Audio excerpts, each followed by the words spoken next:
Star Report. I'm your host, Star, Friday Early Research Edition. Okay, Sha'Carri Richardson rewarded for bad behavior by Nike. Folks, the correct pronunciation of her name is Sha'Carri, not Sha'Carri. I've seen her say it on multiple times. Sha'Carri Richardson, okay? 2 days ago, we did a show. I tried to give her a pass. As an older man, I don't want to be someone who's, just kicking a younger person when they're down. She's a very talented athlete, superstar, if you will. Definitely don't want to call her out of her name. However, I was able to do some research yesterday and last night, and now we have to talk about a few things. Nike, are they rewarding bad behavior? If you ask me, yes. But don't follow my lead just yet. I want to play some video for you. I want to do a deep dive today. Again, I want to be fair to her. She's a young female. I have reason to believe, I have no proof, but Sha'Carri Richardson is a serial beater. Serial beater. Her ex-girlfriend, Janika Brown, I've got an interview with her from 3 years ago. Janika Brown is not big on social media. She is of Jamaican descent. She's also in track and field. She did an interview with Boyatings, a really, really good journalist. He's on YouTube, Boyatings, and you will hear Janika Brown speak about the relationship, how toxic it was. Now, the media, in case you don't know, tried to make it seem like Janika was the abuser because at the time, her and Sha'Carri were in a gay relationship. Gay. Now, correct me if I'm wrong, or maybe you don't know this.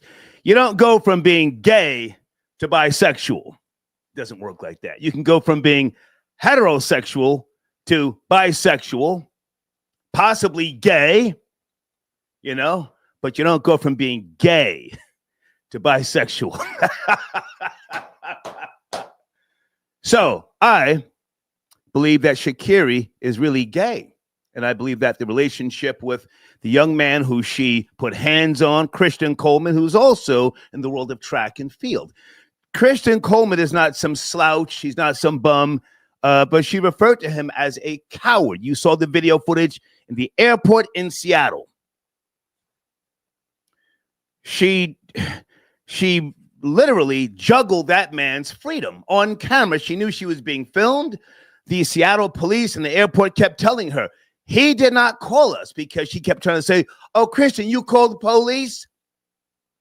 And they said to her 4 times that I counted, no, TSA called us.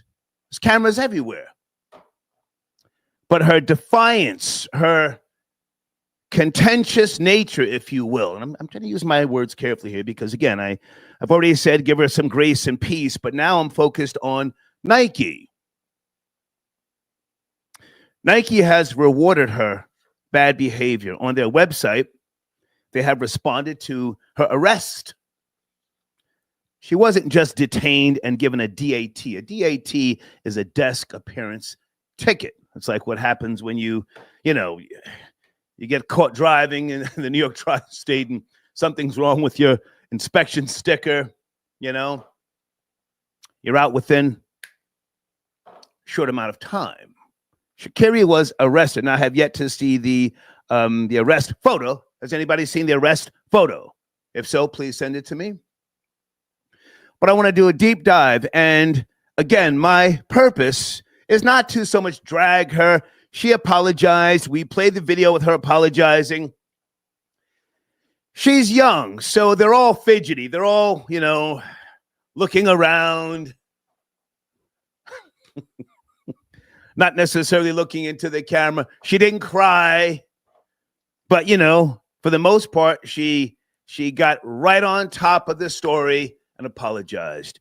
And in the apology video, which I may or may not play again, she did not address Christian. Am I right or wrong? Good afternoon, troll babies. She didn't address him in her apology video. Her statement that she wrote on Instagram. She addressed Christian. I'm going to read that to you.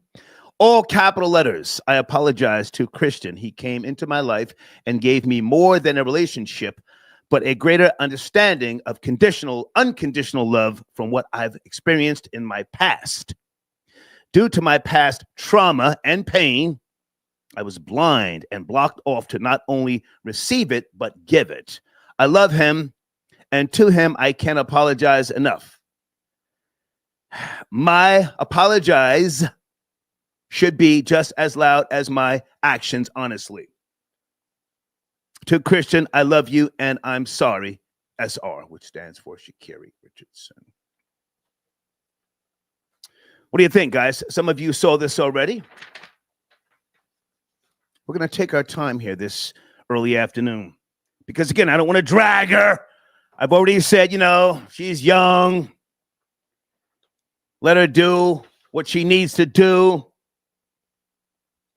If YouTube or Instagram were around when I was coming up, canceled long time ago. Out of here.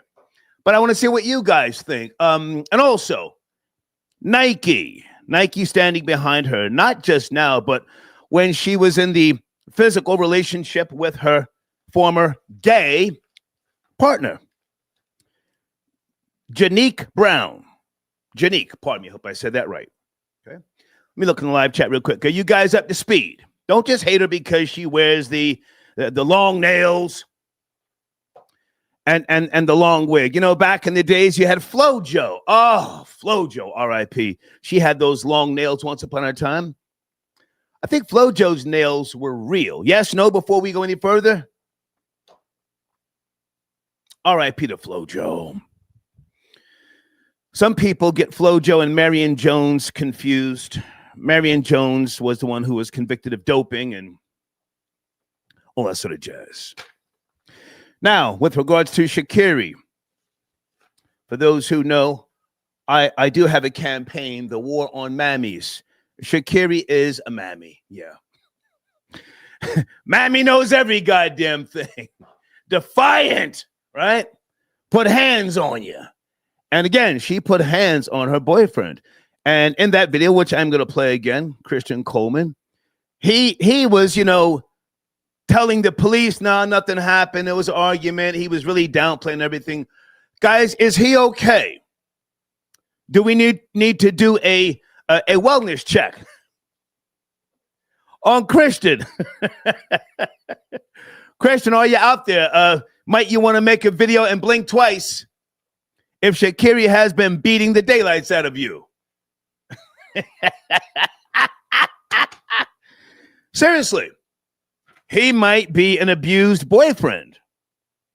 Now, the last thing I want to say with regards to Sha'Carri and Nike, I don't know. I've been doing a lot of research here again in the last 24 hours. Has Nike donated any money to a black charity with regards to abused boys, abused men? See, that's what I'm concerned about right now. Never mind Sha'Carri. I'm not trying to stop her bag. They promoted her, or they are promoting her still. She got some type of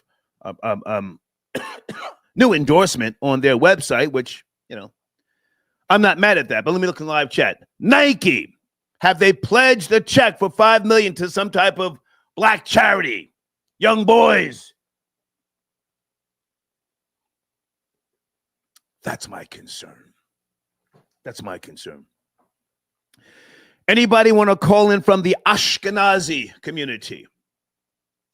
Ashkenazis. When you violate, they demonstrate.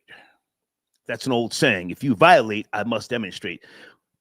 I don't mean to go back too far, but I think it was 1996, Michael Jackson. Oh, he put out the track, Jew me, sue me, kick me, blank me.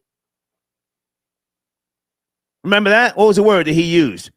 Blank me. The Ashkenazis got together. I think there was like 5 or 6 mothers from the Ashkenazi community marched up to Sony Records and went into Epic, got upstairs, turned it out, And the next thing you know, Sony was donating money to some type of yeshiva. You guys know what I'm talking about? Anybody want to chime in?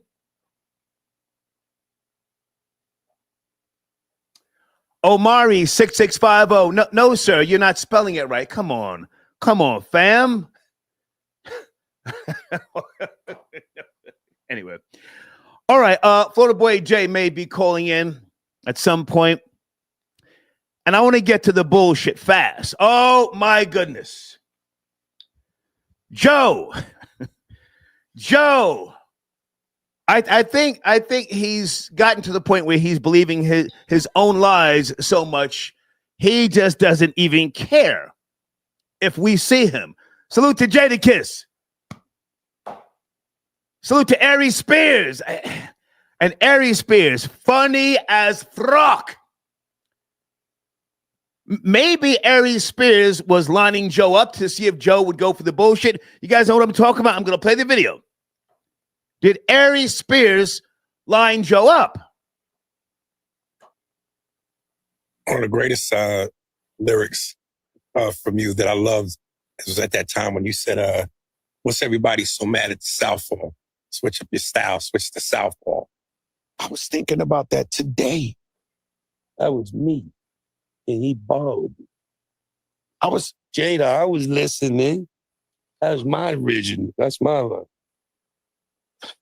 Google it. Yo, Jay. Go to Charlie. Jay, we'll be right back after this commercial break. Hold on. It's my line. I followed you, everybody so mad at the Southpaw. Learn how to switch your style up and go Southpaw. Yo, Jay, You let me tell you say something. it, but you open your mouth for.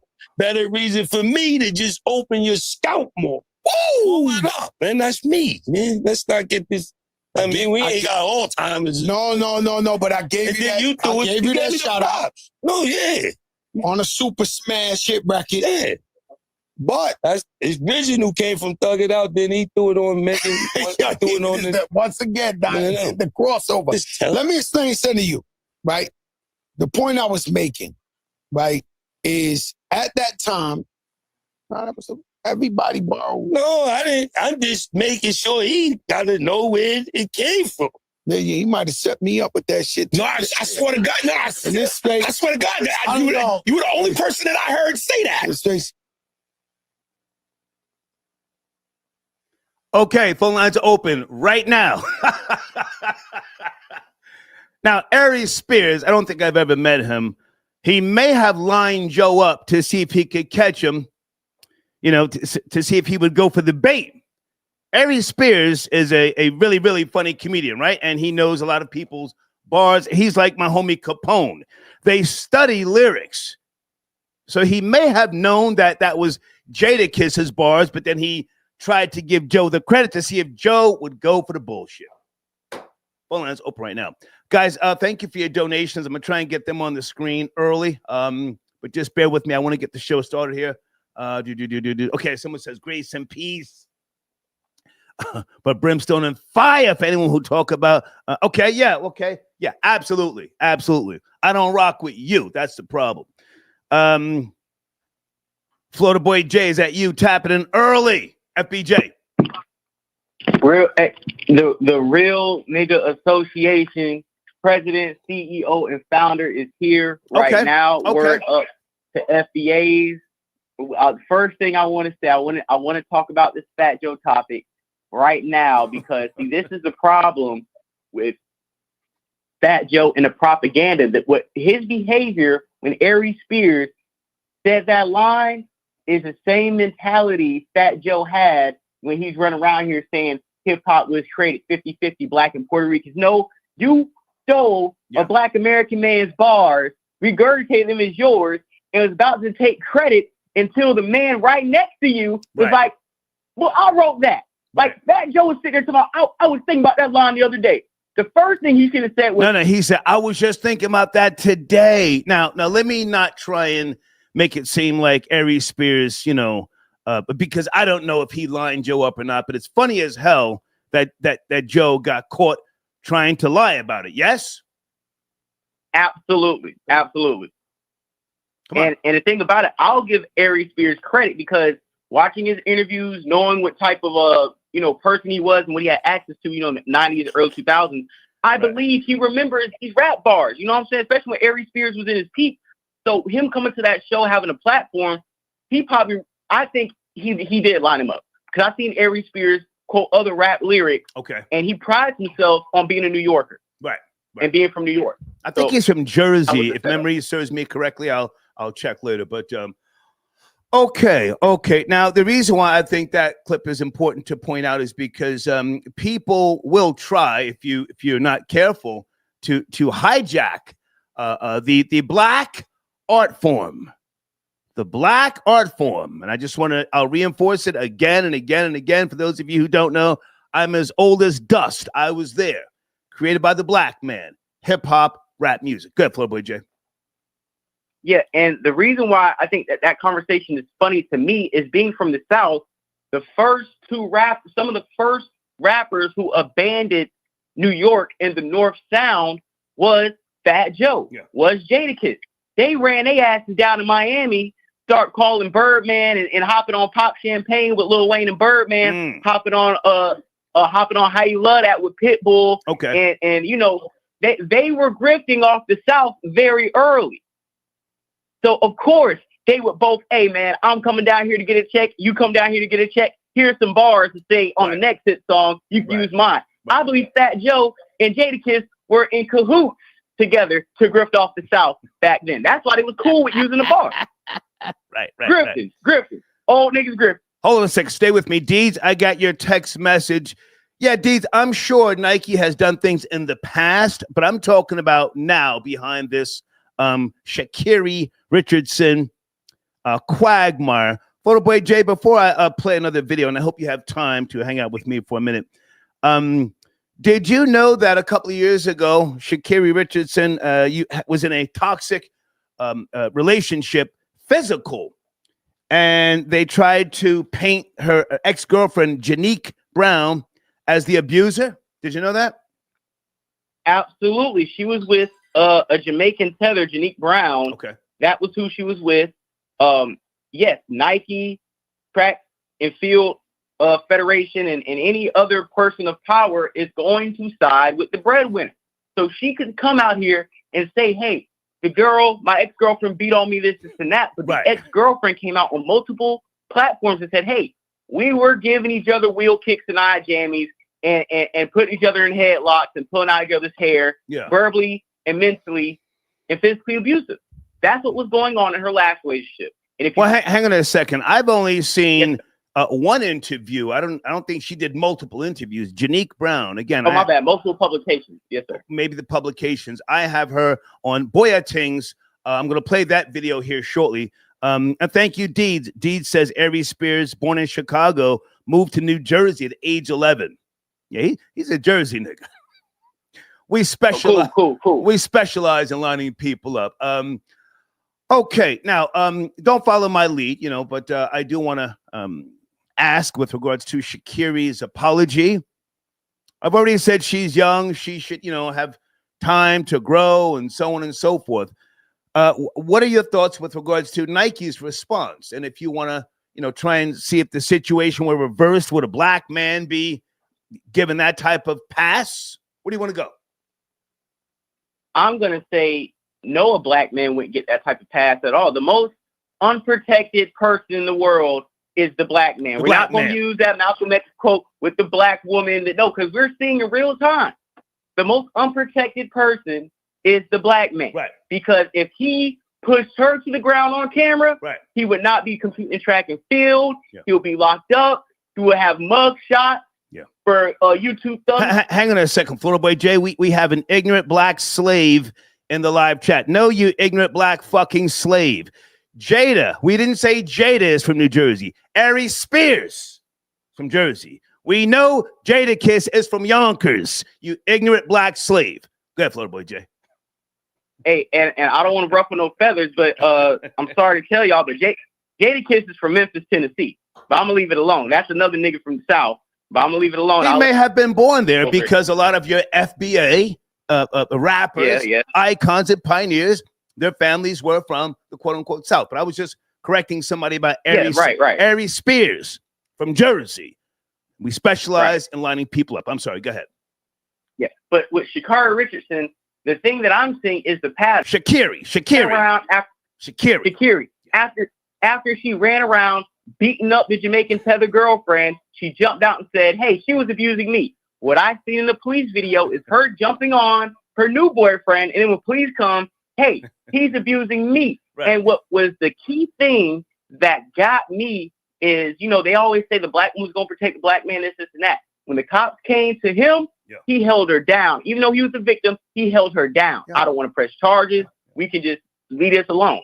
When it came to her, she said, "Oh, he beats me too. I can show you footage on my phone. I can give you evidence right now." Like, you snitching? Yeah. Not only you a mammy, an abusive ghetto mammy, but you snitching. You a snitch too. You a rat? Nah. Well, she tried. She tried. She tried to failed snitch. Rat. That's even worse. Yeah, a failed rat. Hold on a second, FBJ. Guys, Jonathan Majors, how soon was it before Marvel dumped him? Was it right after the arrest? I don't even think they waited for the court. Did they? What happened? You remember Jonathan Majors? Did video pop? You remember? Yeah, I don't want to misquote, but it was about maybe a week or 2 weeks after they like officially ended everything, but they dropped the rumors that they were going to do it immediately. Yeah. It was just only a matter of time until they officially cut him. But like you said, that situation, he's running from a snow bunny, didn't do anything to her, and lost his whole career. We're talking about the next Michael B. Jordan, lost everything from trying to get away from a woman. Right. And this is the point where men, and I believe Sha'Carri Richardson's boyfriend was a victim of like the battered husband syndrome, where you can get hit upside the head so many times by your wife and be emasculated by society that you don't want to tell on her. You want to hold her down just so you can go back home and get busted upside the head with a brick when you get in the house. And FPJ, I have to jump in. Excuse me 1 second. Sunday, you're taking shots now. I'm going to put that on the screen because you spent Skrilla, but now you're starting this today. Oh my God. That's Sunday. Florida Boy J, that's, you can respond if you want. She spent money. Okay, this is what I'm going to say about this grifting. This is another grifting tether. She doesn't like black people at all. She's Uncle Ruckus with a bust down. She despises black men. I don't know why so many black men enjoy this failed stripper. I told you she's only responding with this $9.99 was from a tip she got from fixing some kids. Oh no, Florida Boy J. Sunday spends Skrilla. Oh, she spends Skrilla, sir. And also, she's spending Skrilla. Yeah. Hold on a second, Sunday.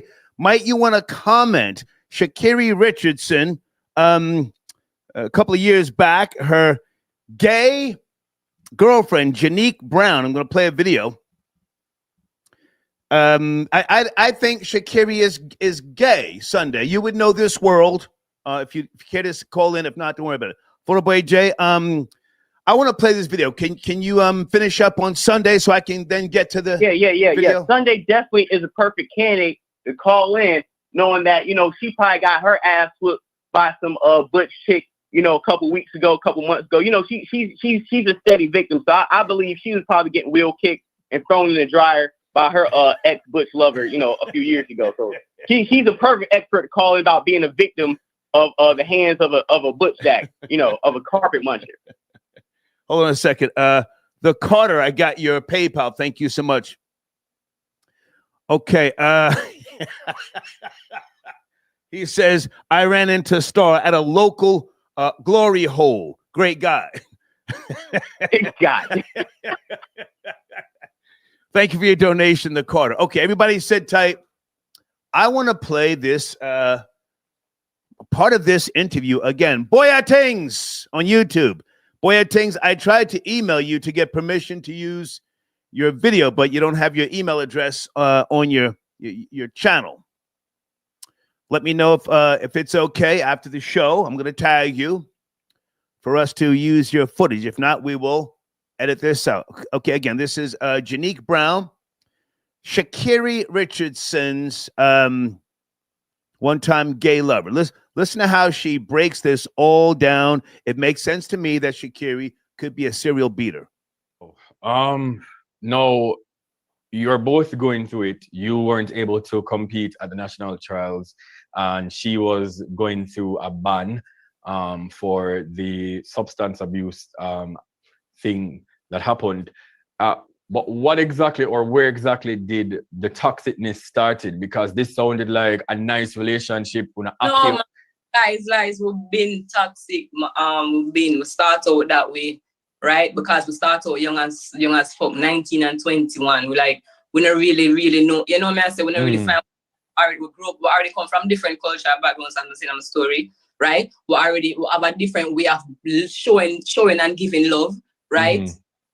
What else? We are going through the same stuff as of being black and gay, you know. So I have all of them problems there, right? We are trying to find ourselves. Do you just only like girls, or you like both of them? It's toxic. So we are go back and forth, and up and down. No, and we're not going anywhere, right? I realized that us meeting and stuff was a lesson, and I learned my lesson and outgrow my lesson. Simple as that, because life is just full of lessons, sir. Life is full of lessons, and that's an actual factual. So it started toxic, and a lot of us go through toxic relationships. Right.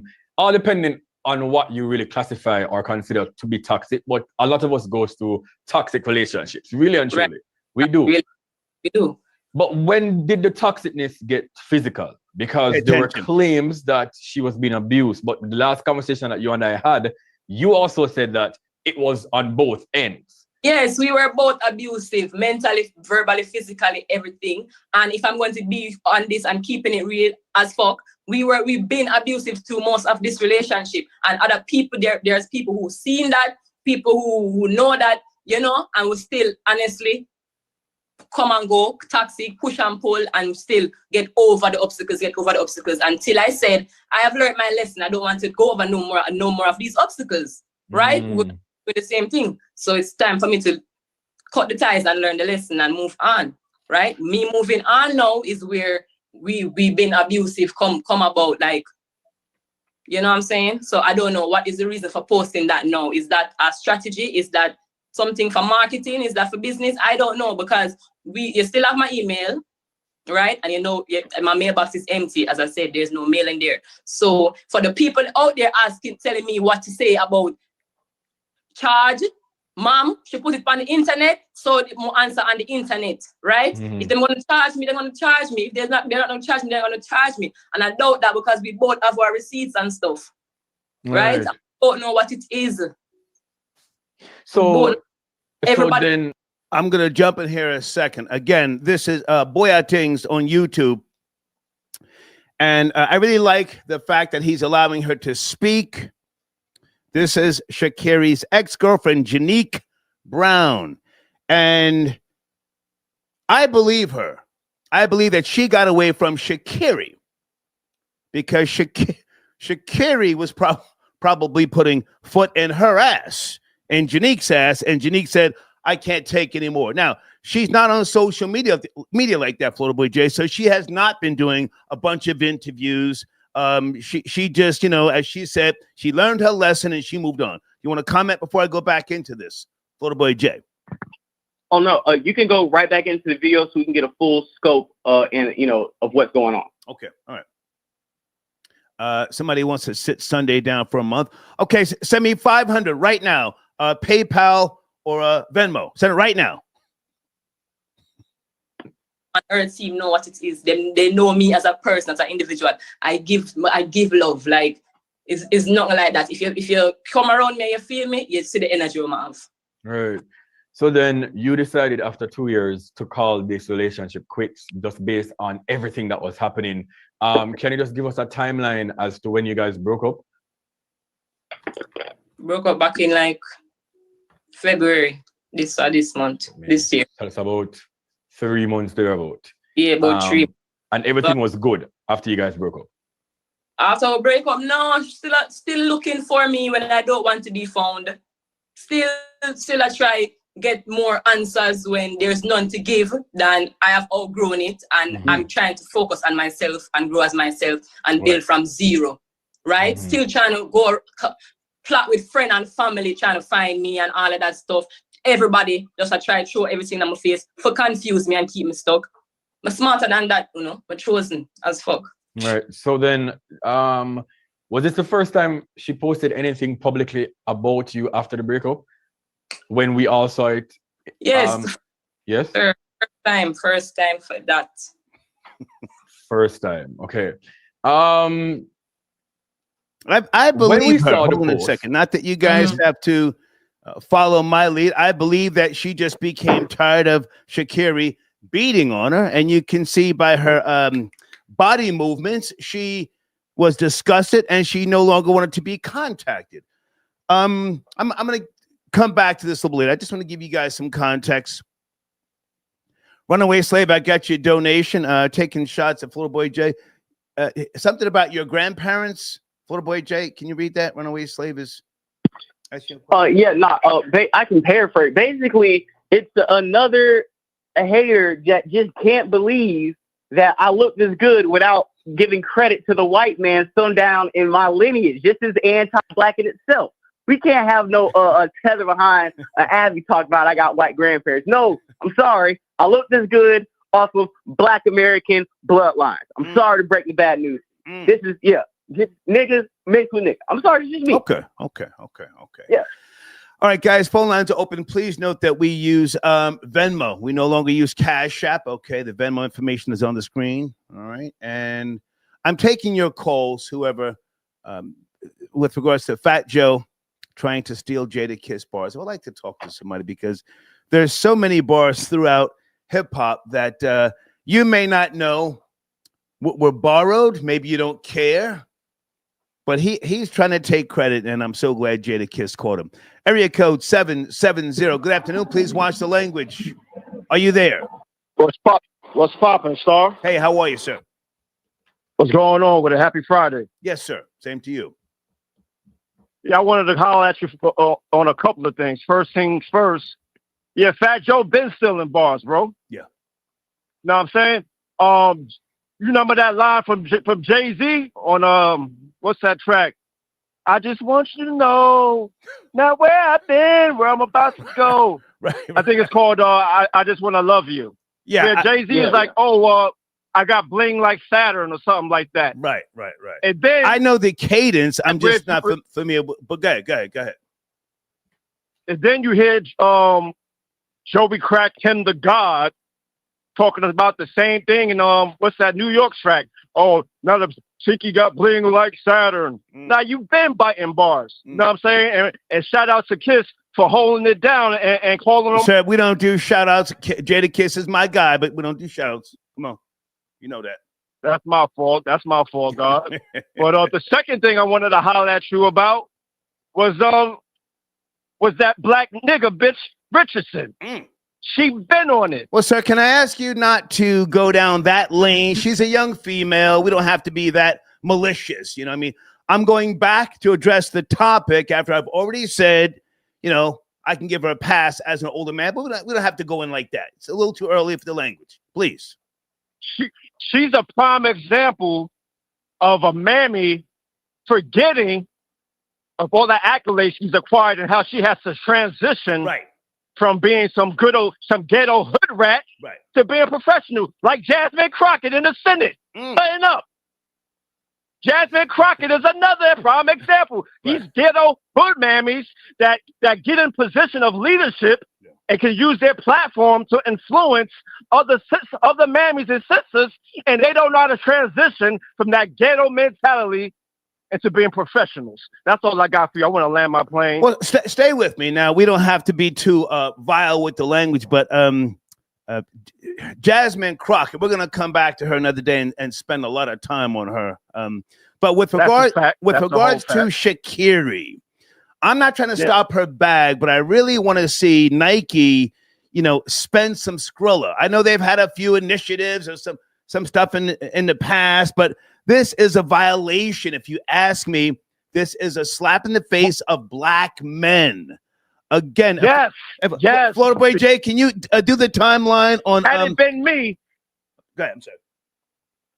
Had it been me, they would have threw me under the jail. You heard? Out of here. Had it been me or out of here. Outta 1, here. 2, 3, yeah, out. Yeah. You know what I'm saying? So I like Florida boy Florida boy Jeffrey said. You know what I'm saying? Hold on. Disrespectful. Who the hell is Florida boy Jeffrey? The caller before me. Florida boy Jay. My bad. Oh, it's cool, man. So I appreciate the call. I appreciate the call. Jadakiss ain't from Memphis either, bro. Jadakiss ain't from Memphis, you heard? And Jadakiss always had his own side. He ain't never trying to sound like somebody from down south. You heard? New York. FBJ, do you want to respond? Hold on. FBJ, you want to respond? Straight up I'll slap this call and run his pocket in front of his family. I don't know who the hell he's talking about. I told you Jadakiss from Memphis, and you a hoe ass nigga. You been a whole ass nigga. That's why you called in cheerleading, buck dancing, and twerking. All right, sir, you have to let Florida Boy J respond. Florida Boy J, what it is? Hold on. You said Jadakiss was from Memphis. Can you please explain? That's where he was born. That's where he was born. I don't want to argue with no goofy ass nigga from New York trying to shake pom poms and twerk for some news or that broke his little heart. Okay. It is what it is, whole ass nigga. If you're gonna do something about it, do something about it. But calling it on the line, gassing like a broad, like you Sunday, nigga built like Russell Westbrook, looking like Sam Cassell, then do something. But calling on the line, getting a nigga name fucked up like you can't get slapped up like Rory did at CVS, because I send hitters up north. Oh, shit. So get your mind right. Sir, you have the last word. Let him have the last word, BJ. My mind been right, money. Hello, sir? You there? Mind been right, money been right. Who's ready for war? Okay. I appreciate the call. Salute. Holla back. Yes, sir. Okay. FBJ, sit tight, sit tight. At what age did Jadakiss move up to YO, Yonkers? Florida Boy J, do you want to give context to what you said? Yeah, he moved up there when he was young, but he was from and he was. You got to come closer to the phone. We cannot hear you. Oh, my bad. Yeah. I'm not disputing that he grew up in Yonkers, that he had Yonkers roots, but he was born in Memphis, Tennessee. He said it on multiple platforms. Okay. That's where he's from. If there's any NY cheese eaters that want to call in and start buck dancing and twerking, call in and buck dance and twerk. Just don't get caught at CVS, nigga. That's all I'm saying. Damn. And tell Sam Cassell, a.k.a. Freddie with the wig, to finally tap in and get this work too, since it's Friday. Scary ass nigga. Okay, you're referring to Sunday, who sent in another donation? Freddie with the wig, built like Sam Cassell. She can call in right now. Okay. Okay, well, Jesus Christ, these people are. I try to get your donations on the screen, guys. Everybody sit tight. Area code 718. Please watch the language. It's kind of early. 718, are you there? Friday. Yeah, I'm right here. How are you, sir? What's the word, son? How are you, sir? Where do you want to start? Well, I want to start with this little fruity pebbled ass chatty patty nigga, man. Talking about New Yorkers. I'll slap the shit out of you, you faggot booty ass nigga. Talking about you with your little fucking blonde tips, nigga. You a fucking homosexual bootleg faggot, nigga, son. We all know how you style, nigga. You get money because you sucking dick, you bitch ass nigga. Okay, sir, hold on. Like a black better female. You talk about stay with me. Listen to me. I will let you speak. I'm gonna make it real short. No, listen. I'll let you speak, but you got to watch the language. Come on. It's early. I'm from Brooklyn, New York. I want you to talk. Slow down, Tony. Fuck all that. Okay, he doesn't want to listen. I can't let you do that, Tony. Come on. This is a business, man. You can't just violate the goddamn algorithm. Call back, man, and get all that profanity out of your mouth. It's a little too early, man. Area code 215. Good afternoon. Sha'Carri. Yeah, we're talking about her. I'm not going to curse. How are you? It's cracking, sir. I'm not going to curse, though, okay? Well, just let's take it slow. I don't mind a couple of curse words. It's Friday, but let's address the topic first. What do you want to go? I mean, this is just like the most ridiculous debate I've heard in 2025. What is this? First of all, bro, no one believes this character you got on the other line. Like, he's not tough. He doesn't sound tough. He doesn't look tough. Like, who is this guy? Jadakiss was born where? Well, hold on, sir. Like, sir, hold on. Listen, I really want to address Sha'Carri. So hold on. I want to address Sha'Carri Richardson. Who are you, bro? Sir, he's on hold. Hold on. I want to address Sha'Carri Richardson. I'm going back to ask, has Nike made a donation or something to any type of black charity? I'm not saying stop her bag. Any thoughts on that? She has apologized, and then I will bring in Florida Boy Jay. You guys can talk. Can we address the topic first, please? Who's Sha'Carri? Yes, sir. Sha'Carri. That's what we're talking about. Yeah. I think she's one of many. I mean, it's a lot of, unfortunately, females in that stature, and just everyday females that don't know how to control their anger. And I think that's just common. She just happened to get caught on tape. I think there's a lot of dudes out here getting slapped up, abused, disrespected in public. But Jonathan Majors, sir, Marvel dropped him. I mean, he's damn near doing C-list movies now. You know, I mean, or can you not compare the two?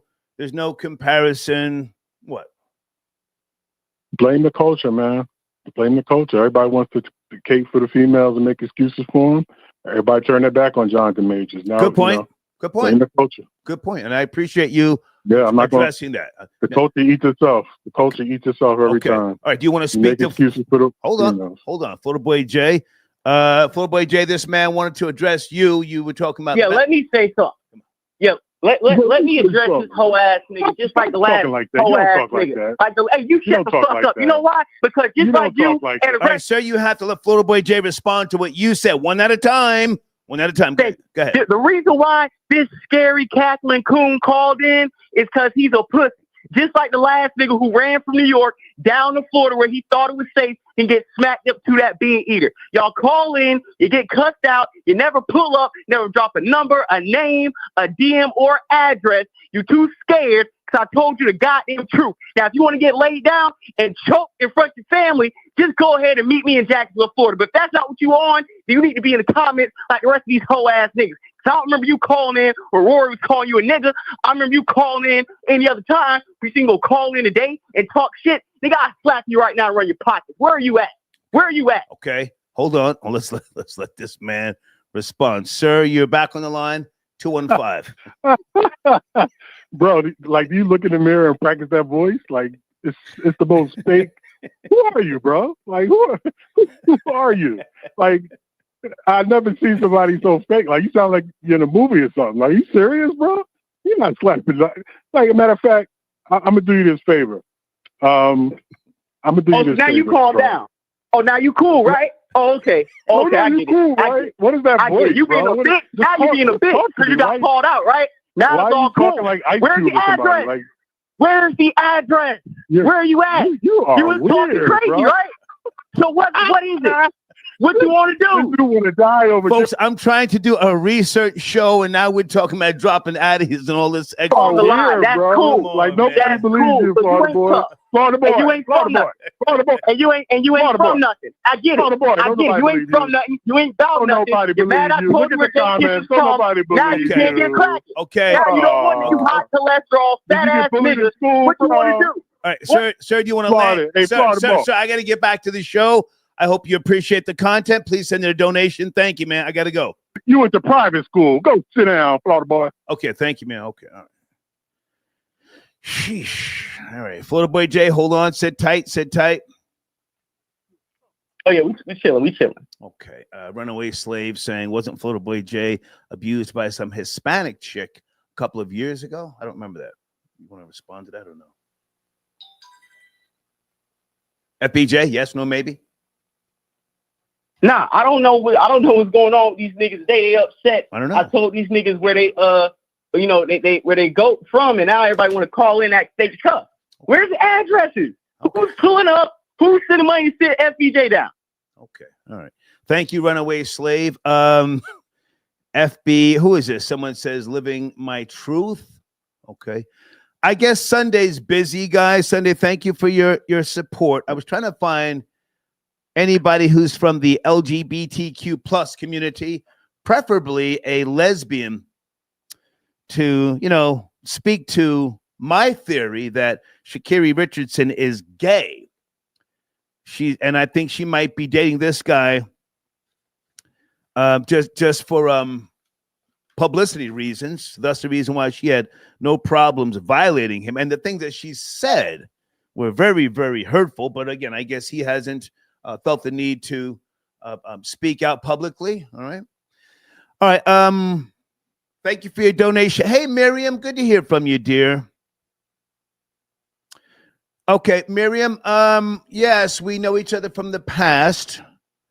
I remember you, but to be honest with you, do I want to meet with you, a rendezvous with you in Myrtle Beach? No, baby. No. I wish you all the best. I'm not trying to be disrespectful. Sometimes we have to look at the past and say, hey, the past is the past, okay? Hold on a second. Is that my guy, Jesus? Jesus. Hey, stop.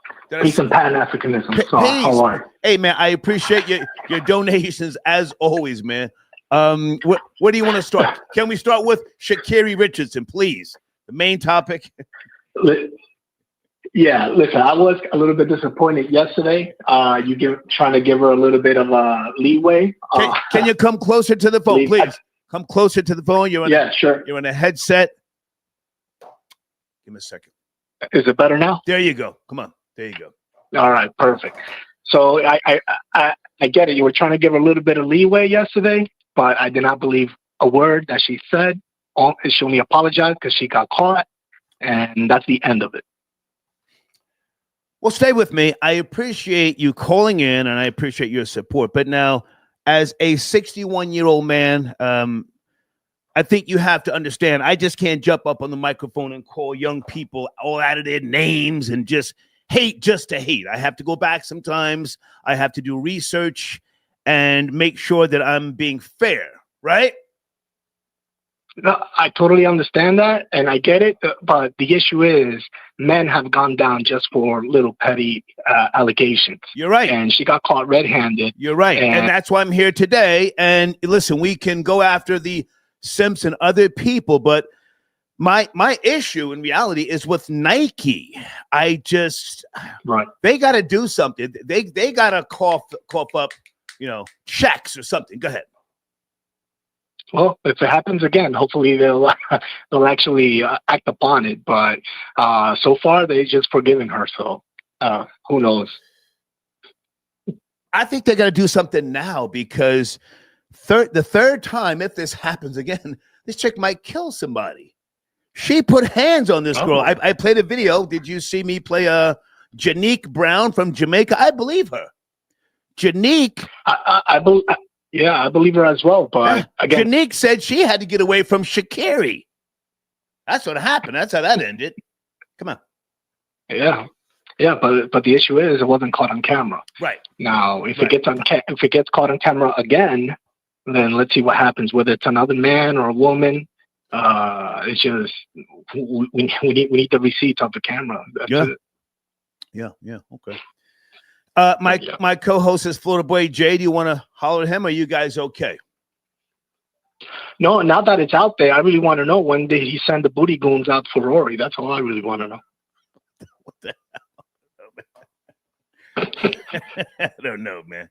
Are you responding, Florida Boy Jay? If not, I'm gonna keep it pushing. Yes, no, maybe. I didn't know if I was on mute or anything. No. But it's well known and documented. I sent goons up to Rory and packed him out at CVS, and then the goons called into the starport and confirmed it. Now, if you want to be next up, just let me know where you at, and I can send them to your crib next. Just let me know, because I know you ran from New York down to wherever you at in an undisclosed location. So you already put it, but just let me know. I can give you the same treatment.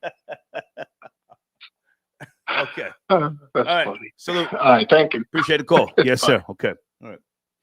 Everybody hold on, Florida Boy Jay, and I got your email. Give me a second. Who sent in a donation? Okay. And someone said they're from Washington Heights. Sir, did we speak before? Dirt Bike Juice. Have we spoken before? You're from the Heights where, sir? Not that you should care, but I went to G-Dub, class of 82. Do they still call it G-Dub? And I lived at 788 Riverside Drive. for close to 9 years. But thank you for your comment. Hey, Star, can I say something real quick? Yeah, come on. Jump in. Yeah. I don't believe anybody who was born and raised in New York got hands or can fight. And you can continue your show. Well, I'm from New Jersey, so that doesn't apply. Yeah, that don't apply to you. That don't apply to you.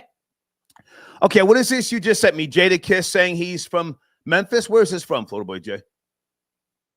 Jadakiss's dad on a Joe Budden podcast. Oh, right. Telling them where Jadakiss and his family from generations are from. For all the booty goons from New York and Yonkers or wherever you niggas want to be fake tough at. Right. There you go. But now, does he say, before I play this clip, I'm not trying to get a copyright strike, does he say Jadakiss was born in Memphis? Said me and my family was born in Memphis. And Jadakiss doesn't say, oh, whoa, Dad. He starts singing Never Would Have Made It. Okay.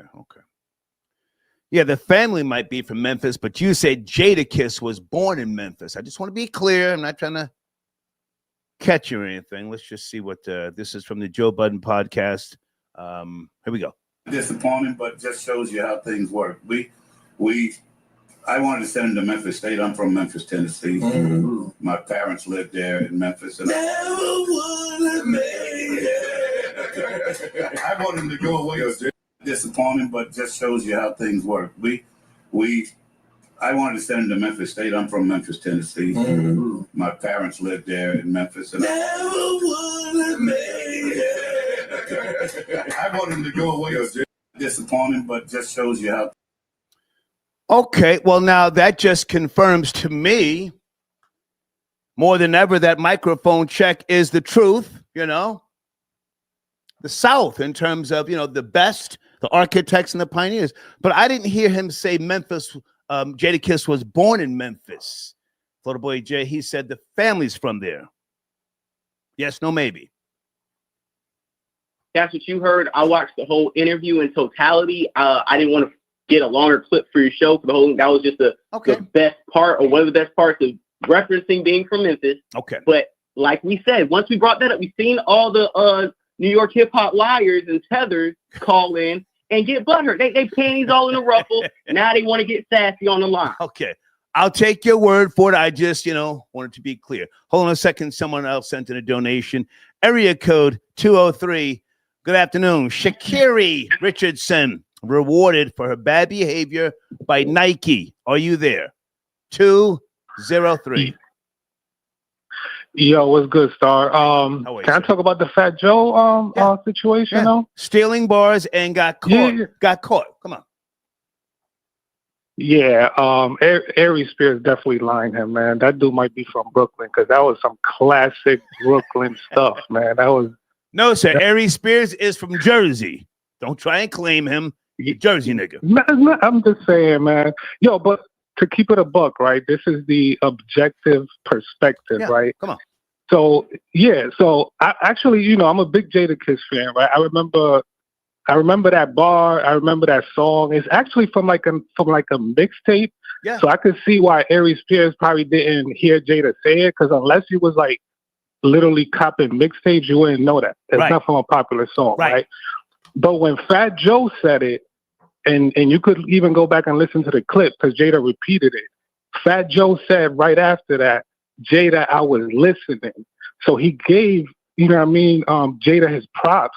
It's not like he just straight up stole it and didn't give my man his props. He gave Jada his props on the song. And like I said, are you Hispanic, sir? Are you Hispanic? Yeah, I am, but that got nothing. Stop right there. Stop right there. The objective perspective. Stop right there. Stop right there. I appreciate this call, and I appreciate you approaching this in a very professional manner. But now, to be precise, when Aries Spears said your bars, Fat Joe didn't say, "Yo, those are Jada's." He said, "I was just thinking about that today." That's what happens. Right, 100%. But again, if you listen to the actual song, right after he said the bar, he said, "Jada, I was listening." Right. So on the act, and you're right. Whenever that episode happened, he probably, I don't know, he forgot, whatever the case may be. but when he made the song, he said, Jada, I was listening. So anybody who knows you should know, like, okay, you know. Sir, if you're from the New York tri-state, yeah, you might understand the slang, the lingo, but, you know, for the rest of the people on the outside, he did not say, yo, those are Jada's bars. Come on, man. Stop it. Well, but he said, Jada, I was listening. Yeah, Isn't that like, that was, all right. Well, anyway, one more thing before I hang up, bro. Come on. Oh, not bro. One more thing before I hang up. Yeah, you know, no disrespect to FBJ or whatever. You know, no disrespect at all. No, this is not a shot. But you know, again, if we're being objective, right? As a hip hop purist, hip hop literally died in the South, bro. Like that was the decline of hip hop. When hip hop went to the South, it was a wrap. It was dead. You know, there's very few lyricists from the South. You could count them in one hand. The rest of them, it's like, bro, they are the South is literally responsible for killing hip hop. And again, that's just being objective. Stay with me. Can I ask, how old are you, sir? Stay with me. How old are you? 35. Okay. You're a very young man. Yeah, so, you know. Hang on. Let me respond, please. Let me respond. Yeah, sir. I'm not trying to school you. I'm not trying to son you, but I will educate you. Having worked in the eye of the tornado, sir, you cannot blame the South for finally getting its weight up. Hip-hop itself, before the New York reinvention of hip-hop came out of the South. It came out of James Brown funk, Fatback Band, King Tim III, Parliament Funkadelic, and a host of others. Parliament Funkadelic was from Plainfield, New Jersey, right next to Scotch Plains, and Newark, New Jersey. But in the South, that's where Parliament really picked up traction. Thus, DC is not the South, but one of your classic Parliament albums, Chocolate City. So the South was always there. But in terms of why hip-hop died, no, sir. New York niggas fighting on radio stations like Hot 97, feeling too privileged, shitting on everybody else across the nation, but then killing yourselves from within. Not just the rappers, but your executives. Dame Dash, Jay-Z, the list goes on and on. You killed yourselves from within, shooting in front of the radio station, glorifying it, taking pride in it. People like Fat Joe, who was divisive back in the days, right? Well, you're too young to know. Used to run up to Hot 97 and glorify his beef with 50 Cent and Jay-Z, when in reality, he should have been more respectful like the fucking guest that he is. That's what happened to hip-hop, sir. Go ahead. No, and I'm listening, and I respect your everything you said, and I actually agree with it. And I would say, you know, yeah, that's a big part of it. Absolutely. And you're 100% right as far as like the hip-hop sound, right? But obviously, as you know, being an OG, hip hop is more than just one element. And again, just speaking factually and objectively, when hip hop was in New York, even in the late stage, as far as like the late 90s, early 2000s, when New York was still rocking, the elements were still alive. And again, just for me, from my point of view, it died out once it hit the South. Well, as far as like the elements, I'll respect what you're saying because I always give. Stay with me. No, hang on, Floor Boy J. Let me speak to this man. I'll come back to you in a second. I appreciate this call. I'm not a know-it-all, but I will give you my in-depth knowledge, and I can appreciate what you're saying. But it didn't die when it went down to the South. It went home. It went home, and the South has a right to flourish from hip hop. One of the most coolest people I've ever met in my fucking life, Master P. What he did by way of No Limit and everything else, man, he got it out the mud. DJ Magic Mike out of Orlando. You ever heard of him? Never. Google him when you get some time. DJ Magic Mike out of Orlando. Jay Prince and a host of others. So they already had a right to hip hop? Again, because of James Brown and a host of others. James Brown came out of what state, sir? James Brown. I know James Brown. I don't know his Georgia, sir. Like Georgia. Some of the greatest break beats from James Brown's band and Bootsy Collins on bass guitar before he went solo with Bootsy's rubber band. So I appreciate what you're saying. I appreciate you. But pick up a copy of Microphone Check, sir. And you'll even learn that some of the elements you're talking about, graffiti started in Philadelphia. Not Puerto Ricans in the Bronx, sir. I say that with all due respect. Okay? All right, big dog. Appreciate you taking the call. Yes, sir. Salute. Thank you. All right. Thank you. Did you guys know that in the live chat? Graffiti came out of Philadelphia. You know that guy's name, yes, Florida Boy J? Who's that, BJ?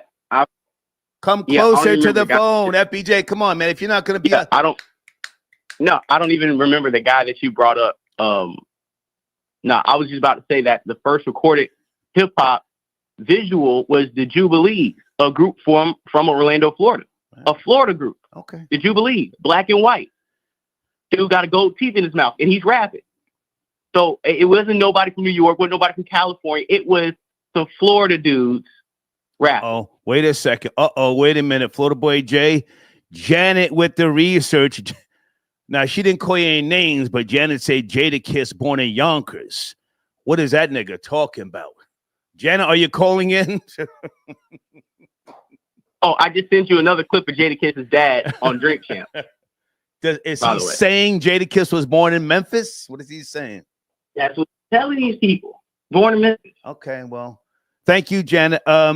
Is that Rob Lowe? 201 tapping in. Rob Lowe. Yo, Star, salute. What's up? How are you, man? FBJ, sit tight. Let's let Rob Lowe speak. Where do you want to start, sir? I want to try to like mesh this Sha'Carri and this Fat Joe thing together. Come on. So starting with so I kind of merge it all together. Fat Joe already admitted, and if you're from New York and you really listen to the timeline of when Big Pun was out and then Big Pun passed away, Fat Joe's rhyme style changed while Big Pun was alive because Big Pun was writing his music, influencing his music. This we know. And when Big Pun died, When Big Pun died, Fat Joe's rhyme cadence, timing, and everything was different. Mm-hmm. He changed it. He admitted in a song that he stole Pun's rhyme book. To take it even further to like how you said how everybody was beefing with each other, I actually believe that it started before that.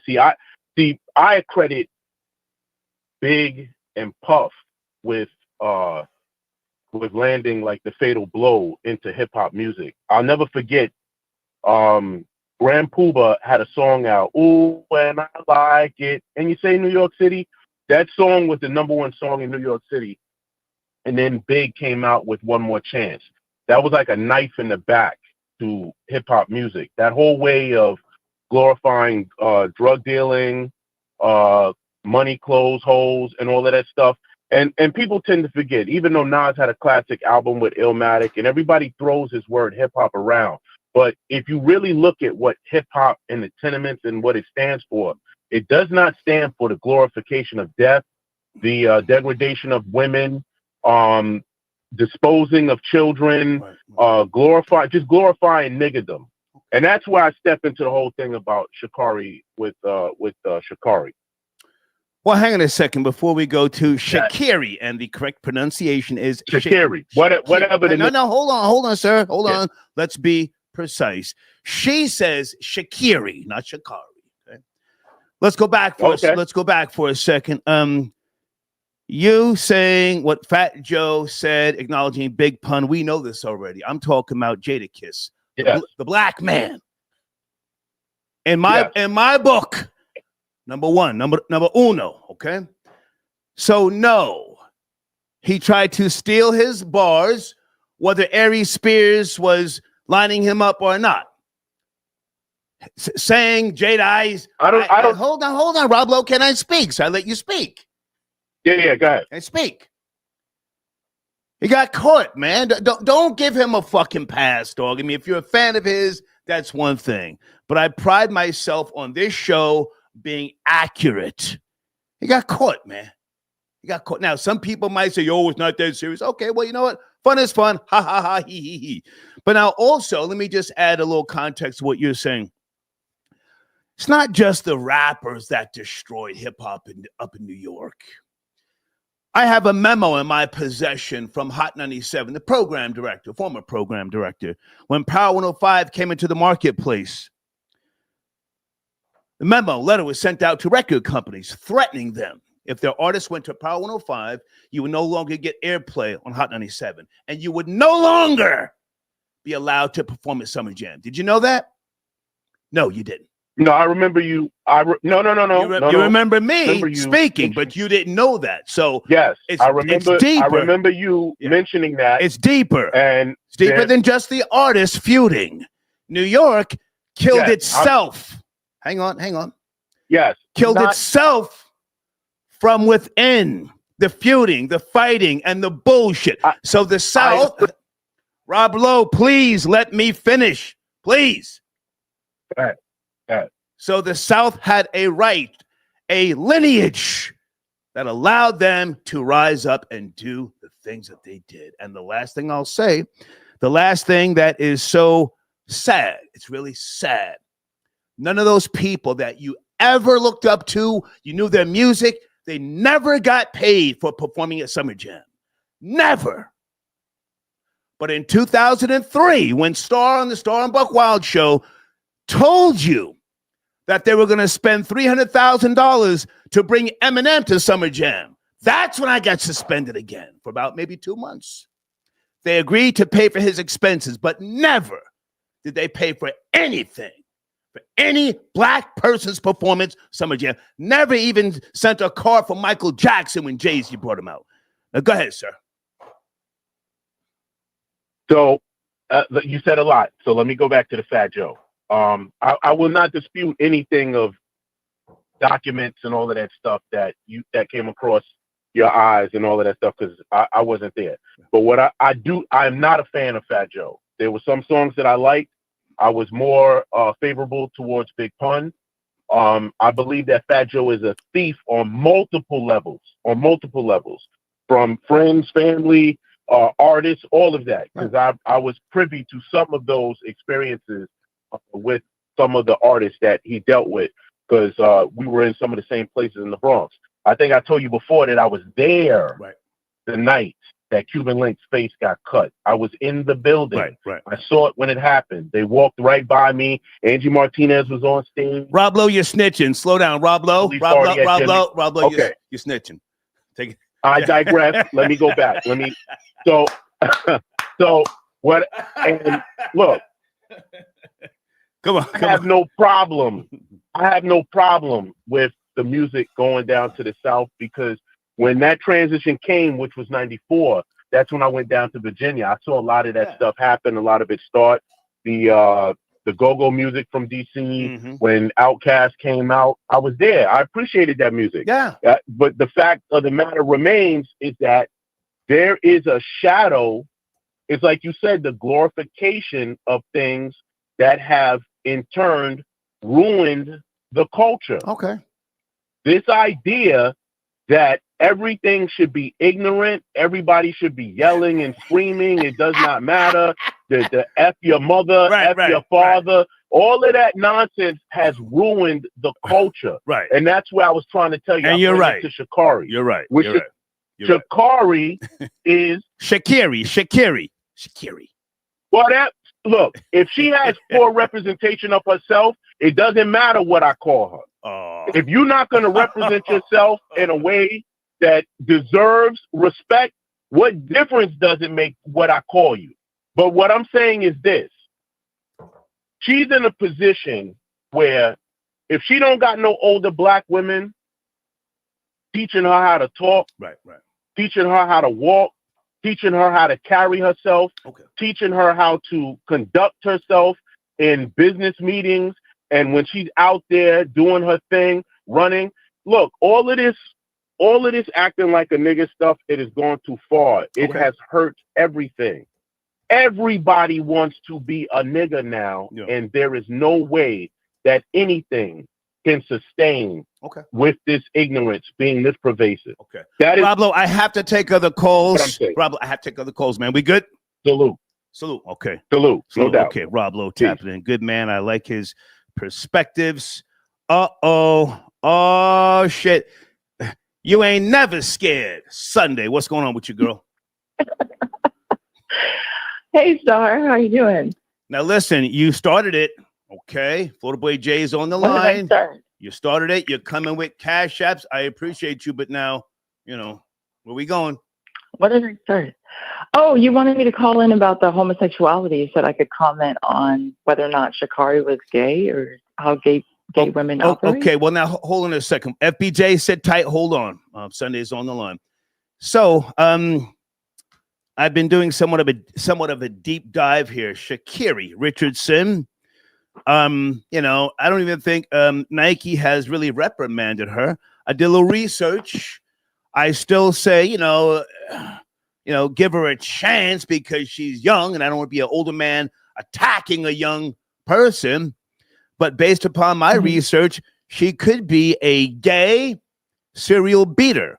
Her ex-girlfriend, I played an interview from her earlier. Salute to Boyatings on YouTube. Janique Brown. Did you see any parts of that? No, I honestly had no idea that she dated women until you said so. I didn't know, but I do have an opinion about it all. Okay, but hang on. Let me just lay this out, and then I want you to speak. Janique Brown says that her and Sha'Carri were quote-unquote gay, not bisexual, and she had to get away from Sha'Carri because Sha'Carri was putting hands and feet on her. Go ahead, Sunday. Okay, so my opinion is if somebody's going to beat you up during the day, you said no cursing, right? No, so somebody's going to put hands you spend Skrilla. Go ahead and curse. Fuck all that. Come on. Oh, okay, all right. Yes, that's what I'm saying. People be trying to play on my name. I really do be saying. So trying to call me broke, that's one thing you cannot call me. Yeah, so if somebody's going to beat your ass in daylight, that definitely means they're doing 10 times worse in private. Because that's when it really spills over. I think she's always been putting her hands on him. And she got way too comfortable. And not to say that he should have sold her out, but he shouldn't have been putting up with that. No man should let a woman put their hands on him. Unless it's like self-defense, like you hit her first or whatever. But right. She looks to me to be the aggressor. She looks like the aggressor. And, well, the problem with this is that I know Sha'Carri's an athlete and she's really like Sha'Carri, whatever, but she's not Sha'Carri. She's not capable of beating a man in a real fight. And I feel like when women get too comfortable with like slapping and the pushing and the shoving, and then you get your ass beat, you want to cry domestic violence. So this is the type of lesson that she needs to learn now, because she'll put her hands on the wrong person and end up in the hospital and then play victim when she started it. Women should know never to fight a man. Don't ever start anything with a man physically, because you will lose. Okay. 100 times. But hang on a second, Sunday. Can I ask you to put your lesbian cap on, because you said you are gay, not bisexual, gay, yes? Well, I think I'm a lesbian for sure. Yeah, especially after that altercation with Florida Boy Jay. I was like, wow, I really don't like him, and or I need a break from men. So well now so I was the deciding factor. It sounds like an emotional. Yeah, because you're disgusting and despicable, bitch, and I'm tired of you, and people like you. So yeah, I'm gonna stick to women for right now, because you're disgusting. All you do is lie. Everything you've said is a lie. I've never met you. I've never touched you. You're sitting here telling everybody all this crap. I've never flirted with you. What are you talking about? I thought you were talking about the topic. I thought you were speaking on being a lesbian. You're nothing but a liar. Shut your bitch ass up. I dropped the receipt. There's still my receipt still up. Okay. You didn't drop no receipt. Okay. You manipulated that. Hold on a second. Florida Boy Jay, stay with me. Florida Boy Jay. Sunday, I need those are not the receipts. Sunday, hold on. I'll let you guys speak, but I need your professional lesbian opinion. It's just a theory of mine. I have no proof. Sha'Carri is a gay serial beater. according to my research, and again, Well, salute to Boyatings on YouTube. An interview 3 years ago, Janique Brown says they were in a gay relationship. Come on, Sunday. I feel like, the other day I kind of crowned myself as an OG. I feel like I'm old enough to say that. I'm 36, right? So I've seen a lot. So if I can call myself an OG at 36, I really don't think that any woman can truly ever be a full-on lesbian. The reason why is because if you're using dildos and strap-ons, then you want men as well. You're excited by men. That makes no sense to me to use that and then call yourself a lesbian. So Sunday, we don't know if they were using dildos. I'm just asking you to speak to what we have. Do you think that there's a possibility that Sha'Carri is a gay serial beater? Possibility? I think she's a serial beater, but I do not think that she's gay. No, I don't. I just don't buy it. A lot of women will lay down with other women, but I don't think women can be lesbians. And I know that there's some that will say that they are, but I don't believe it. Most of the women who are lesbians have about 5 or 6 kids. And Sunday, you said you were lesbian. Now hold on a second. I'm gonna let you and Photo Boy J speak. Holy smoke! Whoa! 10:51. Are you calling in, sir? Hold on a second. He just sent in some Skrilla to sit Sunday down. 10:51. He sent you $500. I gotta check. It looks like 500. Hold on a second. I'm gonna let you and Florida Boy J go ahead and talk. FBJ, can we do one at a time? It's over. Wait, hold on. Confirm that. Ain't no hold on. You got up there and started talking about you being a fake lesbian. Shut your dumb ass up, Freddie. I'm getting on your dumb ass right now. You fucking tether. You always call him like Captain Lion, Gwendolyn. Let's call you by your real goddamn tether name, Gwendolyn. Stop playing on my goddamn phone with all these goddamn fake ass numbers, Google text thread numbers. Stop fucking hitting me up, trying to holler at me, trying to call cosplayers Rory. You got turned down by a gay white man, first of all, so you're not wanted by white men or black men. And I don't know why you call in on the show pandering to black men, knowing that you already said you don't like us. What the hell is you on here doing? Talking because you are a resentful ass nigga with a wig. You are a fraud. You don't have nothing popping. Niggas is sitting you down. You taking a vacation just because you got your little skateboard paycheck and cleaning shit baskets in the goddamn hospital overnight. You want to drop $5 at a time like you got it like that. Let's see you get out this $500 hole, you bitch ass nigga. Okay. Sunday, you have the floor. Where's Sunday?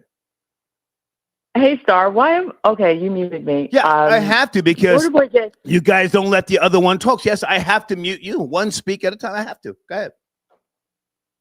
Okay, well, first of all, Florida Boy J is a fraud. I have never messaged you with Google numbers. That whoever has been messaging you, that's some of your stalkers. That's not me. I have sent you messages directly from my number, Jonathan. I don't pretend and lie like you do. You go to the police, you're a white man with a tan. I don't know why you keep referring to yourself as a black man. Where are you black other than your gums? That's the part that I don't understand.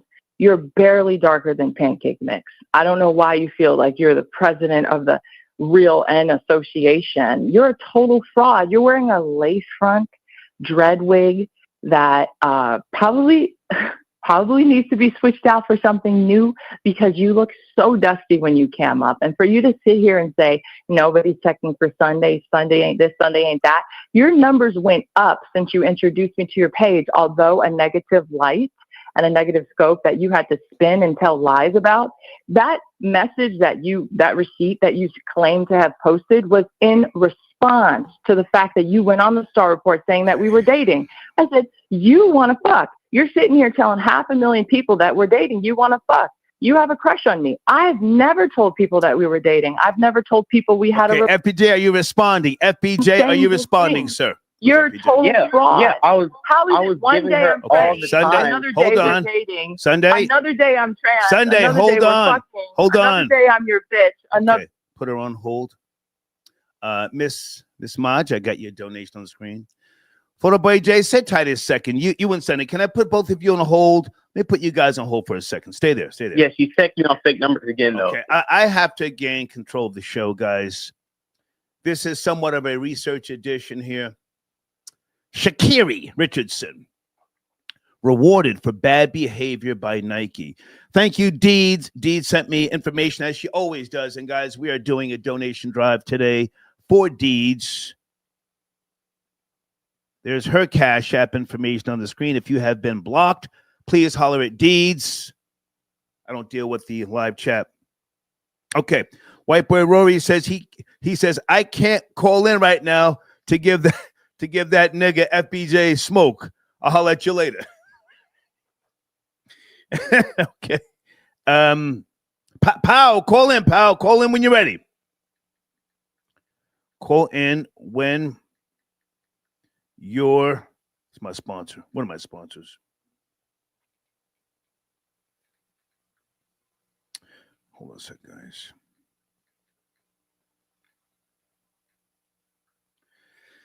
Valerie, I got your donation. Thank you, darling. I appreciate you. Yes, Valerie, I will do a consultation for you.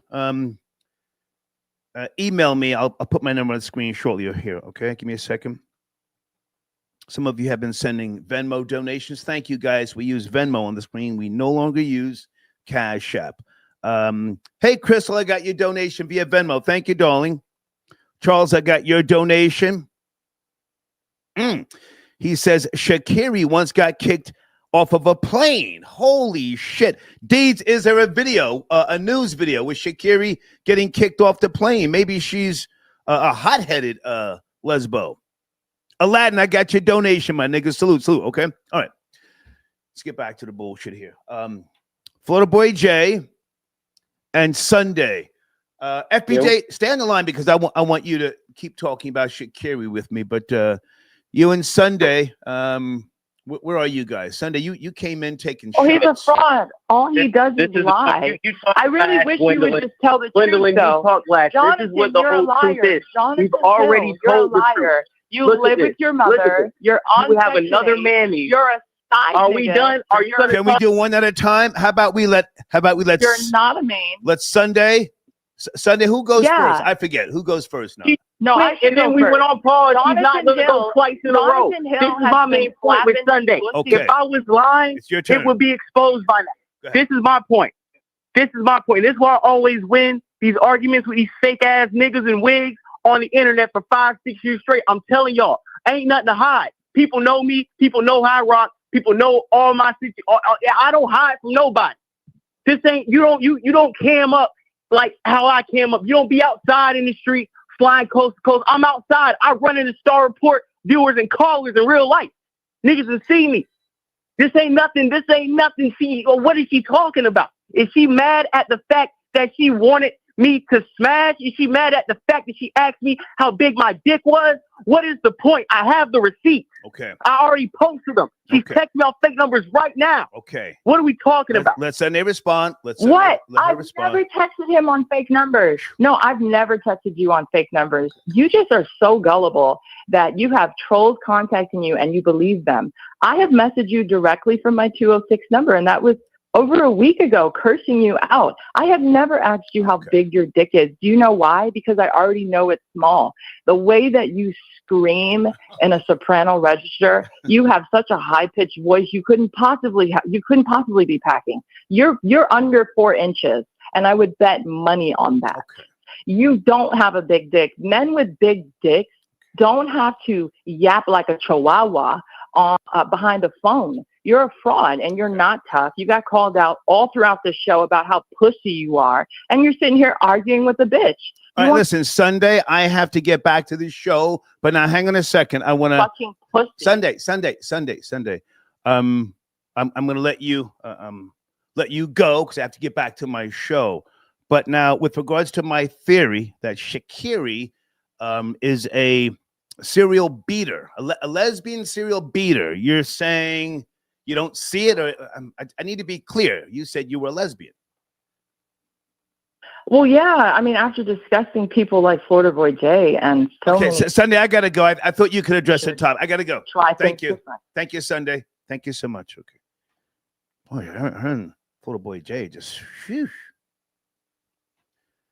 FBJ. Can you hold on? Can you hold on? I would ask for 20 seconds, but I'll hold it. I'll give you 20 seconds, brother. I got to reset the show. Hold on. Yeah, absolutely. All right. 1051. I got your donation. Yes, sir. Salute. 1051. We'll figure this out.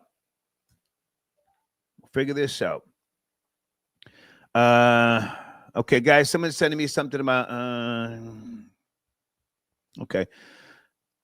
Guys, is there any shooting or stabbings with regards to Kodak Black's baby mamas? I don't want to just see, a black woman screaming and cussing and twerking. If somebody's fighting or shooting, send me that. Okay. And again, thank you for your donations on the screen. Guys, that's Deeds Cash App. If you have been blocked, again, in the live chat, please reach out to Deeds. I don't handle the live chat, okay? All right. Let's get back to the show here. Area code 405. Good afternoon. Sha'Carri. Hey, good. What's up, Star? Hey, how are you, sir? Hey, it's Jody B from Oklahoma City, man. We spoke a couple times, but how you doing, man? Okay. How are you, sir? What I wanted to do is sit back and touch on that, man. Pause. But Sha'Carri, and I'm trying my best not to say Sha'Carri. It's hard because I've embedded it in my head. Her name is Sha'Carri. Come on. But Sha'Carri, so what she did was she tried to jeopardize this young man. Well, if you actually watch the video, when she said, well, Christian, are you going to do this to me? Right. Are you going to do this to me? Right. She really could have effed him up, man. She could have really, not only, maybe his career is not as prestigious as hers, but, he's a gold medalist, bronze medalist at least. And so it was really bad that what she could have done. She could have really messed him up. Yeah. And if it was the roles were reversed, we all know that would have been, hey, why did he put his hands on her? Right. Why did he touch her? Right. Why did he touch her? This stuff, man, you can't make this stuff up. And if you look at her apology video, it was not apologetic. Sir, I played it already, and, do it again. I'll do it again, nigga. Yeah. We played it already. It's not that convincing, but again, I mean, it's what they've allowed. The press has somewhat sort of moved on. What do you think about Nike? Nike coughing up some type of money for some type of black charity, something to do with abused men. Well, I think Sha'Carri will get a black eye endorsement. You know how the Nike has a check, but there will be a bruise on top of the check. Right. I think that will be a great marketing tool. Okay. Bruise on top of the Nike check, of course. Come on, man. Now, if a man was to like I said, if you were to put a man in that same situation, of course, he would forfeit everything. He would lose everything. Yeah. It would not be a question of that. Yeah. So, yeah. Sha'Carri is probably going to get a bigger endorsement if she, with Nike, probably get Sprite, beat somebody. You remember that movie with Martin Lawrence when she put the Sprite can in the sock and she beat her own ass and then she called the police on herself? I honestly don't remember that, but go ahead. Love and Hate. I don't remember that. Yeah.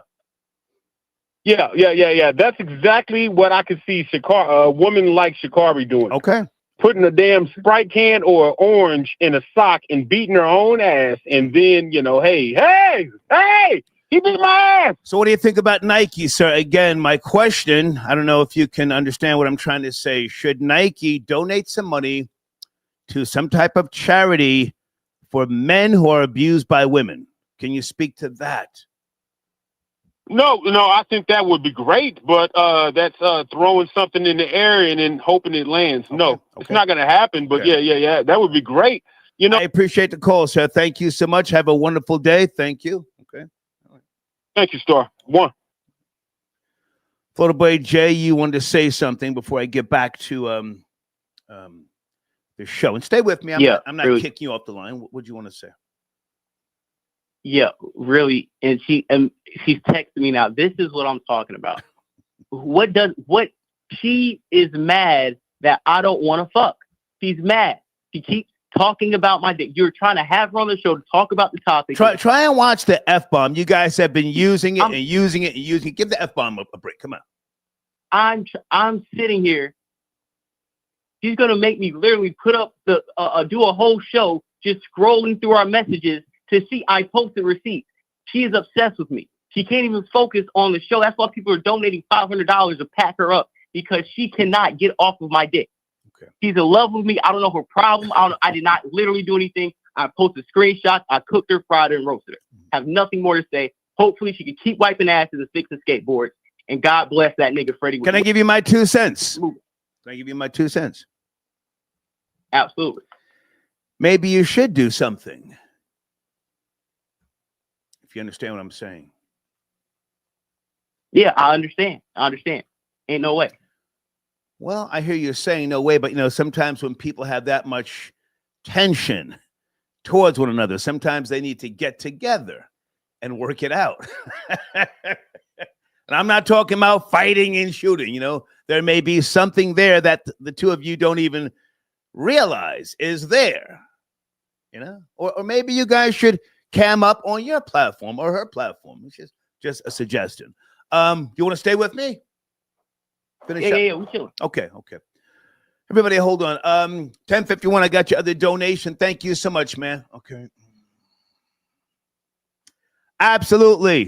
1051, you got it, man. Whenever you're ready. Blade. Okay, Blade is talking about town hall. Call Jack. Oh, okay. Should we play this? Is this a YouTube link?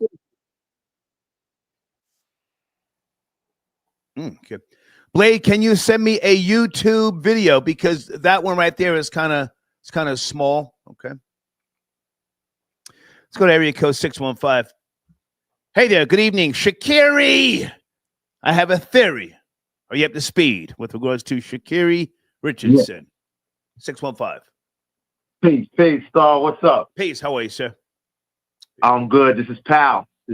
Pal, what's up, man? Hold on. Let me get your information on the screen. Pal is one of my sponsors. Florida Boy J. We're gonna let Pal speak. All right. You've got a book out, Pal. Got your book. That's right. Got your book right here. To talk about your book whilst I'm looking for your showrunner and everything else. Please promote your book. There's a link in my community section. Go ahead. Yeah, man. First and foremost, peace, Star. Glad to be back on your show. Mm-hmm. I enjoyed coming on, and I really thank you for having me, man. Come on. So real quick, I wanted to say this because you're talking about Sha'Carri Richardson. Mm-hmm. I just want to say that I was rooting for her, and I'm still rooting for her. Okay. Ever since she got that unfortunate thing with her, failing the drug test and went through all that, but then she came back. Right. And I liked how she took accountability and she stood on business, And I was very impressed by that. So now seeing this footage, because I saw the footage the other day myself, and man, I'm disappointed, to see her carrying on like that. So I just want to say, just real quick to Sha'Carri Richardson, man, tighten up your game, girl, because you got people out here really rooting for you. All right. So, but let's get to the book though, Star. Cool. Okay. On the screen, youtube.com/ that is everything spelled correctly. That's your YouTube channel, but also they can find your book in my community section. And I got to grab your book. It's over here on my desk. The book is about the N-word. Florida Boy J, you have to speed on Powell. In his book, it goes back to the origins of the N-word. Yeah, I remember he's been calling the last few weeks promoting this book. I really like the breakdown he has, and especially I remember, I think the first time he may have called in, he asked about Fat Joe saying the N-word, and I remember that conversation, how he called back and articulated himself afterwards. Yeah, I remember that. Right. Go ahead, Pal. Go ahead. Yeah, that's what's up, fam. I appreciate that, man.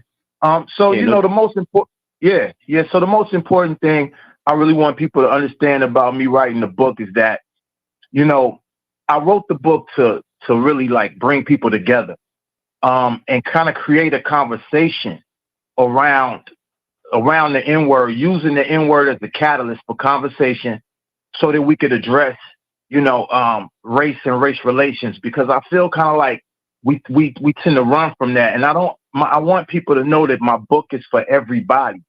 It's not just for quote unquote black people. It's not just for quote unquote white people. I wrote it for everybody because I think that, racism is something that doesn't go away with osmosis. You know what I mean? Like it's not just gonna filter itself out. I think it has to be addressed. And you know, the book isn't just dealing with, because I do talk about the history of the N-word starting in Africa. Right. You know, and I do talk about how it came from Ethiopia and Egypt and all that. But I also talk about the N-word in hip hop and the N-word in contemporary culture.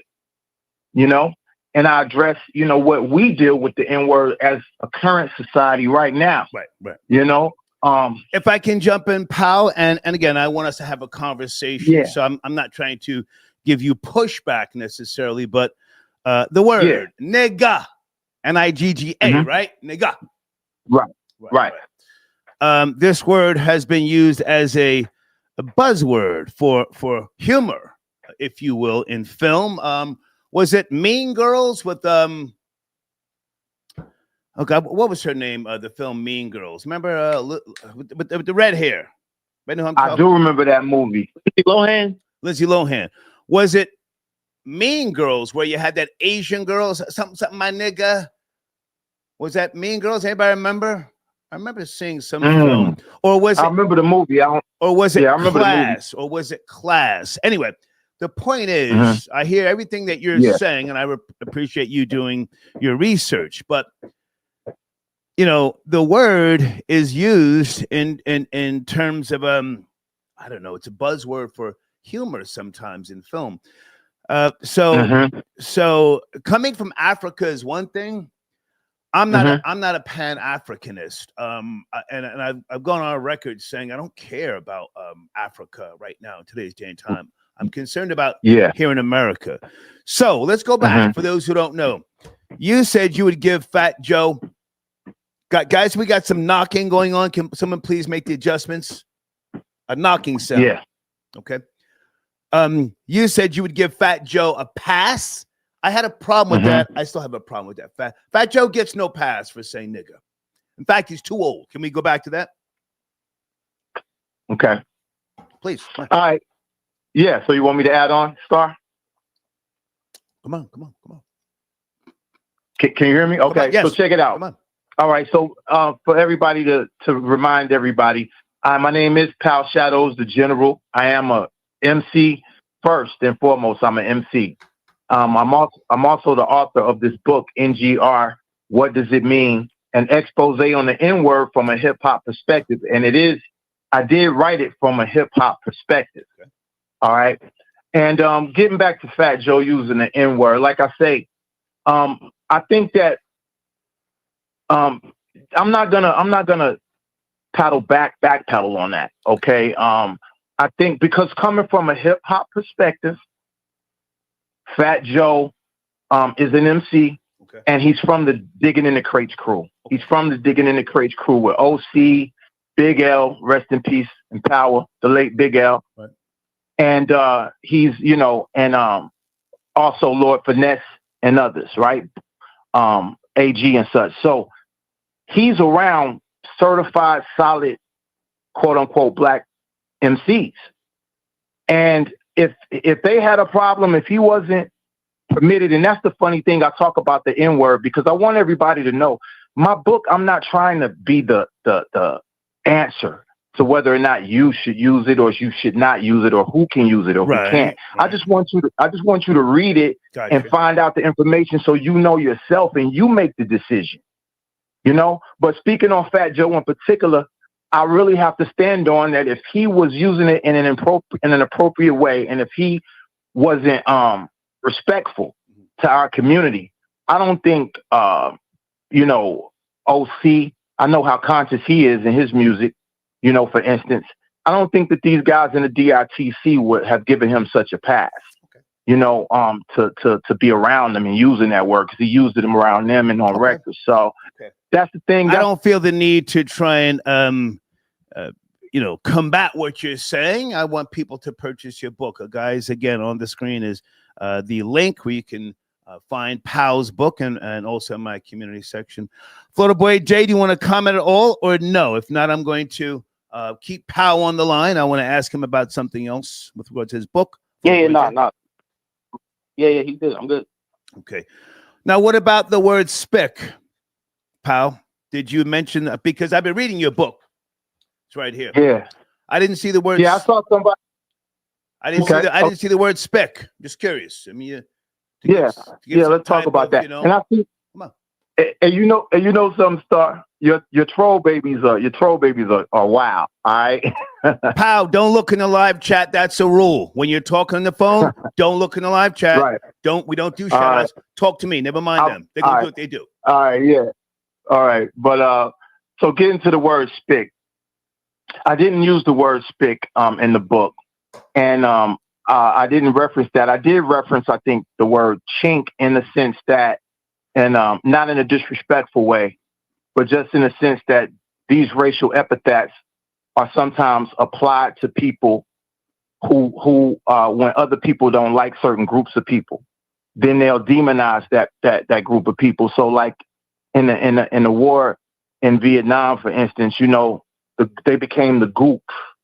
You know, and you kind of have to demonize people when you don't like them. And that's what happened. Well, Pow, if you're not going to go in on Hispanics, don't sit here on my show and go at Asians. Please don't do that. Mm-mm. No, I'm not going at that. You're repeating slanderous terms towards Asians. If you're not going to go in on, hang on. On Puerto Ricans, who a lot of you rap guys, you give a pass to. And a big part of the reason why I get at the Hispanics is because a lot of you guys, I say this with all due respect, you're scared. You're scared to go 10 toes down. Again, I'm going to finish reading your book, but I don't see the word spick. You won't see the word spick in my book, Star, because I don't believe in using these words haphazardly towards other people. Oh my God. Yeah, I don't believe in using these words haphazardly towards other people. Okay. When you use it in a hip hop sense of the word, that's one aspect. But just to haphazardly be calling people spicks and all these other words, I don't agree with that. You know, I don't even really call our people the N word if it's going to be in a disrespectful fashion. FBJ, do you want to jump in, or do I continue with Pow? And I think I got a couple of other people who want to chime in. Oh, I got to talk to Sarah. FBJ, come on, pick it up. Yeah, I'm right. Yeah, I'm right here. You can. No, I'm right here. I'm saying you can keep the show going if you got people calling in. Okay, sit tight, Florida Boy Jay. I may have to put you on hold, Pow, because I got Sarah. Sarah, I've been waiting on your call. Thank you for chiming in. Sarah, I'm putting my foot on Sha'Carri Richardson's neck, but I more so want to know what Nike's going to do. Can you hold her, or do you want to get on the line right now, Sarah? I can hold if you need me to. It's okay. Yeah, stay there, and I want to finish up at Powell's. It's right, okay. All right. Okay. All right, guys. Powell was one of my sponsors, and I'm just trying to, trying to talk to him a little bit here about, I'm here for it, Star. This book, NGR. What does it mean? Let me ask you another question. At what point do people like Fat Joe and others grow up? Because you see, he's looking like an overgrown adolescent to me. And no, I don't want you constantly saying a word that's not part of your culture. And then you're up on stage, Yankee Stadium, waving the Puerto Rican flag, him and the rest of them, crazy legs. Yeah. And I don't want to keep going backwards, but at what point does Fat Joe grow up? Who he came up with, I don't care. Guys, we have some banging noise. Please stop the banging, whatever's going on. It's killing the vibe, please. Gotcha. Yeah. Go ahead. Gotcha. Yeah. Yeah, I think it's important that Fat Joe be educated. I think that he needs to have information, correct information. Like when he was, I referenced when he was on the Matt Hoffa show, that one time, and he said FBA, and he was like, FBA, Foundational Black Authority. He didn't understand what he was talking about. And that was a perfect opportunity for Mecca or Math to jump in and say, hey, Joe, it's not Foundational Black Authority. FBA is Foundational Black Americans, and, et cetera, and educate Fat Joe on things. Again, he grew up in the projects, in the Bronx, if I'm not mistaken. So he knows some things, but, and then he grew up around some 5%ers. Peace to the gods. So he knows some things, but I think that he needs to be educated on some things. So in terms of like growing up, he grows up when he gets knowledge. You know what I'm saying? The proper information. And it's like that's what the whole book is about. It's about have people just getting the proper information on the N-word, because knowledge is really truly power. Got you. It's empowerment. Got you. Okay. Do you want to hang on, Pow, or do you want to go? No, I'm here. Okay. I'm here, man. Stay there. Yeah.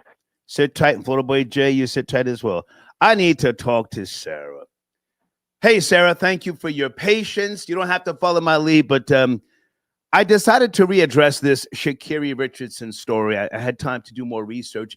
She was in a gay relationship with a young woman a couple of years ago, Janique Brown, Jamaican girl. And they really, the media made this girl out to be the abuser. Are you up to speed, Sarah? Yeah, I've seen it. Okay. I've detached from Sha'Carri. Is that how you say her name? Sha'Carri, yeah. She has a certain energy on her. She's typical and predictable. So she's gonna self-destruct, and she's gonna end up running back and forth from the Chinese store when it's all said and done. I'm not wishing ill on this baby. I'm not, I want to see her do well and be well, but she has that energy on her, unfortunately. And corporate America they like her kind. They will line her up just to watch her fall, you see? So she has that, and to answer your question, she's a gay. A lot of women like her are on the down low in most cases, but she's a gay. Solid gay, with a strap and everything.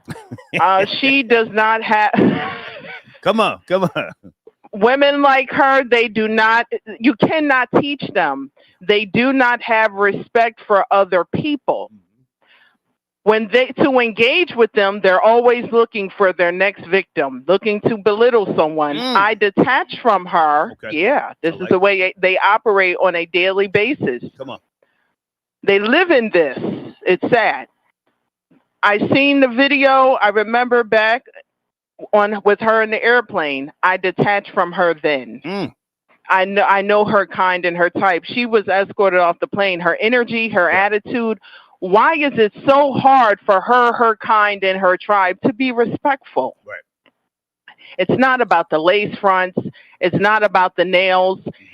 There's an energy that now society is shunning and rejecting.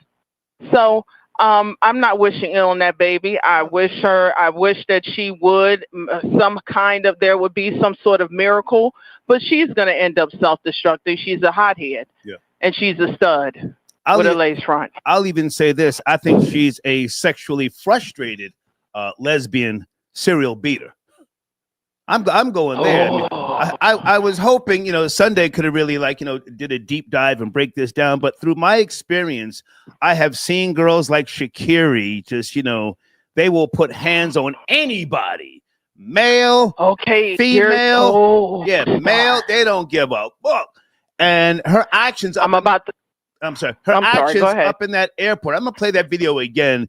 She couldn't keep her mouth shut. She's kicking Christian, kicking him in the back, calling him a coward. She wanted to say you bitch ass nigga, but she had to control herself. But I'm saying she might be a what did I say? A lesbian serial beater, sexually frustrated. Go ahead. Okay, I'm not sure. Get ready. Come on. I'm about to let you know something. Come on. These type of women do not like sex. Right. They do not, whether it's sex with a man or sex with a woman, they do not like sex. They're a different entity, but they'll do it. They're the first ones to engage. Right. But they do not like sex. So you're dealing with demons. They don't like sex. And when they do it, you would figure that they would be skipping and happy and friendly and kind. It's the complete opposite. That nothing can satisfy them, not emotionally, physically, or spiritually. It's a different kind of animal. they do not like sex. Yeah. They don't even like their own organs down there. They're different. Something wrong, something not right, and therapy cannot help them. Yeah. This is something deep. But are you done with this chick? Well, listen, I'm just readdressing this because I plan to be here for quite some time today. Again, I somewhat sort of gave her a pass when she first made the apology because, again, I'm not going to sit here at 61 and just condemn a young person. But having done some more research, and I'm getting ready to play another video with her at the airport. Oh my God, that energy, just no respect at all, not humble at all. Right. That type of energy, the universe is going to sit you down. Yeah. Just what's wrong with shutting your mouth, paying attention, being orderly? I don't understand, but go ahead. No, that's it. That's all I wanted to say. You don't have to talk about Fat Joe. Anything else you want to make mention? No, I want to tell you about Fat Joe. He cannot grow up because he's playing the character. Right. He's locked into that character. Right. Y'all mean, we was on the block. I'm just like, he is repulsive to me. Yeah. Like, and I was raised on Fat Joe, but it's just like, when is the act over? You don't talk like that behind the scenes. You don't talk like that in front of black people. He and I have never had a bad word. He used to come on my show, call the show. But, at some time, man, I mean, if you're just doing goofy shit, then I gotta call you out. This is the objective perspective, and I would hope that he would mature. I just don't see it. He can't mature because he has to play the character. He views hip hop as how do I say this? It's his come up. Yeah. He's the biggest scam in hip hop. If truth be told, he's the biggest scam, the biggest fraud, the biggest con. So all you got to say is yo, yo, yo, when let me tell you and work and, talk with your shoulders and say, yeah, I mean. Right. There's a formula when it comes to him and people like him. Just, they ignorant. They like when you sound like a dummy. So do this and with your hands. And he's a gimmick. Right. And he knows he's a gimmick. So he has to keep that act up, because if he really is his true, authentic, organic self, he figures that the money is out, the jig is up. Yeah. So he plays that yo, yo, yo type of persona. A 13-year-old that just, listened to his first hip hop album. That's the way he rolls. Yeah. He has all of these stories. Lord, he was everywhere with everybody back in the day. So, he's a joke. Yeah. So I thank you so much, Star, for letting me speak. Thank you, Sarah. All right, thank you. Take care. So much. Okay, all right. Sarah tapping in. All right. Florida Boy J, I'm going to land my plane with you because I'm getting backed up on calls here. Maybe you might want to call back because Rory said he wants to call in later. Anything else you want to mention, Florida Boy J? Yeah, well, since Rory was so inclined, what I'm saying, he's sitting right by the phone, but he can't call in after we, put out information. We already know what happened with Rory. He disappeared after we packed him up in CVS. He don't want to call in with no receipts. He disappeared. Okay. I'm tired of everybody, I tell you, got hands put on. Rory got hands put on him. It is what it is. When I told you Rory had a tranny boyfriend getting beat up in the meatpacking district, that was me who exposed it. Okay. We ran it on him. Okay. So all I'm going to say is this. Her and the other girl, Sunday, whoever wants smoke can get it, and I'm gonna lay my plane with this. Hang on. Promote your platform. Tell them where to come. Oh man, yeah, Florida Boy J, man, on YouTube, we popping, man. We dropping clips. The vibes is going up. We're dropping episodes every week. We dropping clips every day. The subscribers, we already have 80 subscribers in the month of August already. We've already did 1 million views on TikTok, and we are crossing 500,000 views probably by tomorrow, or probably by the end of the week. I'm going to be crossing 500,000 views on my YouTube channel this year already. So thank you, everybody, for subscribing for on YouTube. Salute. Yes, sir. Salute, sir. Okay, hold on. I thought I saw Janet in the queue. Yes, no, maybe? Was Janet in the queue, or did I mistake her information? Hey there, 216. Sha'Carri Richardson, rewarded. Bad behavior. Yeah, man, this guy out of Cleveland, man. Hey, yes, yo, I normally catch you on the late night when I'm driving that truck, man. Okay. Love those late nights again. Yes, sir. But just happened to doing some yard work and saw that you was live, so you helped me do some yard work. I appreciate it. Okay. Now, about this, she FBA, I'm gonna stay on code. So I'm gonna take it lightly. I ain't gonna jump off code, but I will say this is when things need to be held accountable. It needs to be a clear-cut, equal distribution of penalty across the board. I do want to go hard, body. If we was in the room together, I would go hard. But we on for the world, I'm gonna stay on code. But she does need some help. I don't appreciate Nike going out its way doing things that it has not done for other black athletes. Because Lord knows they got a lot of black athletes on these, and I ain't never heard them write no checks or doing nothing like that for a black male athlete.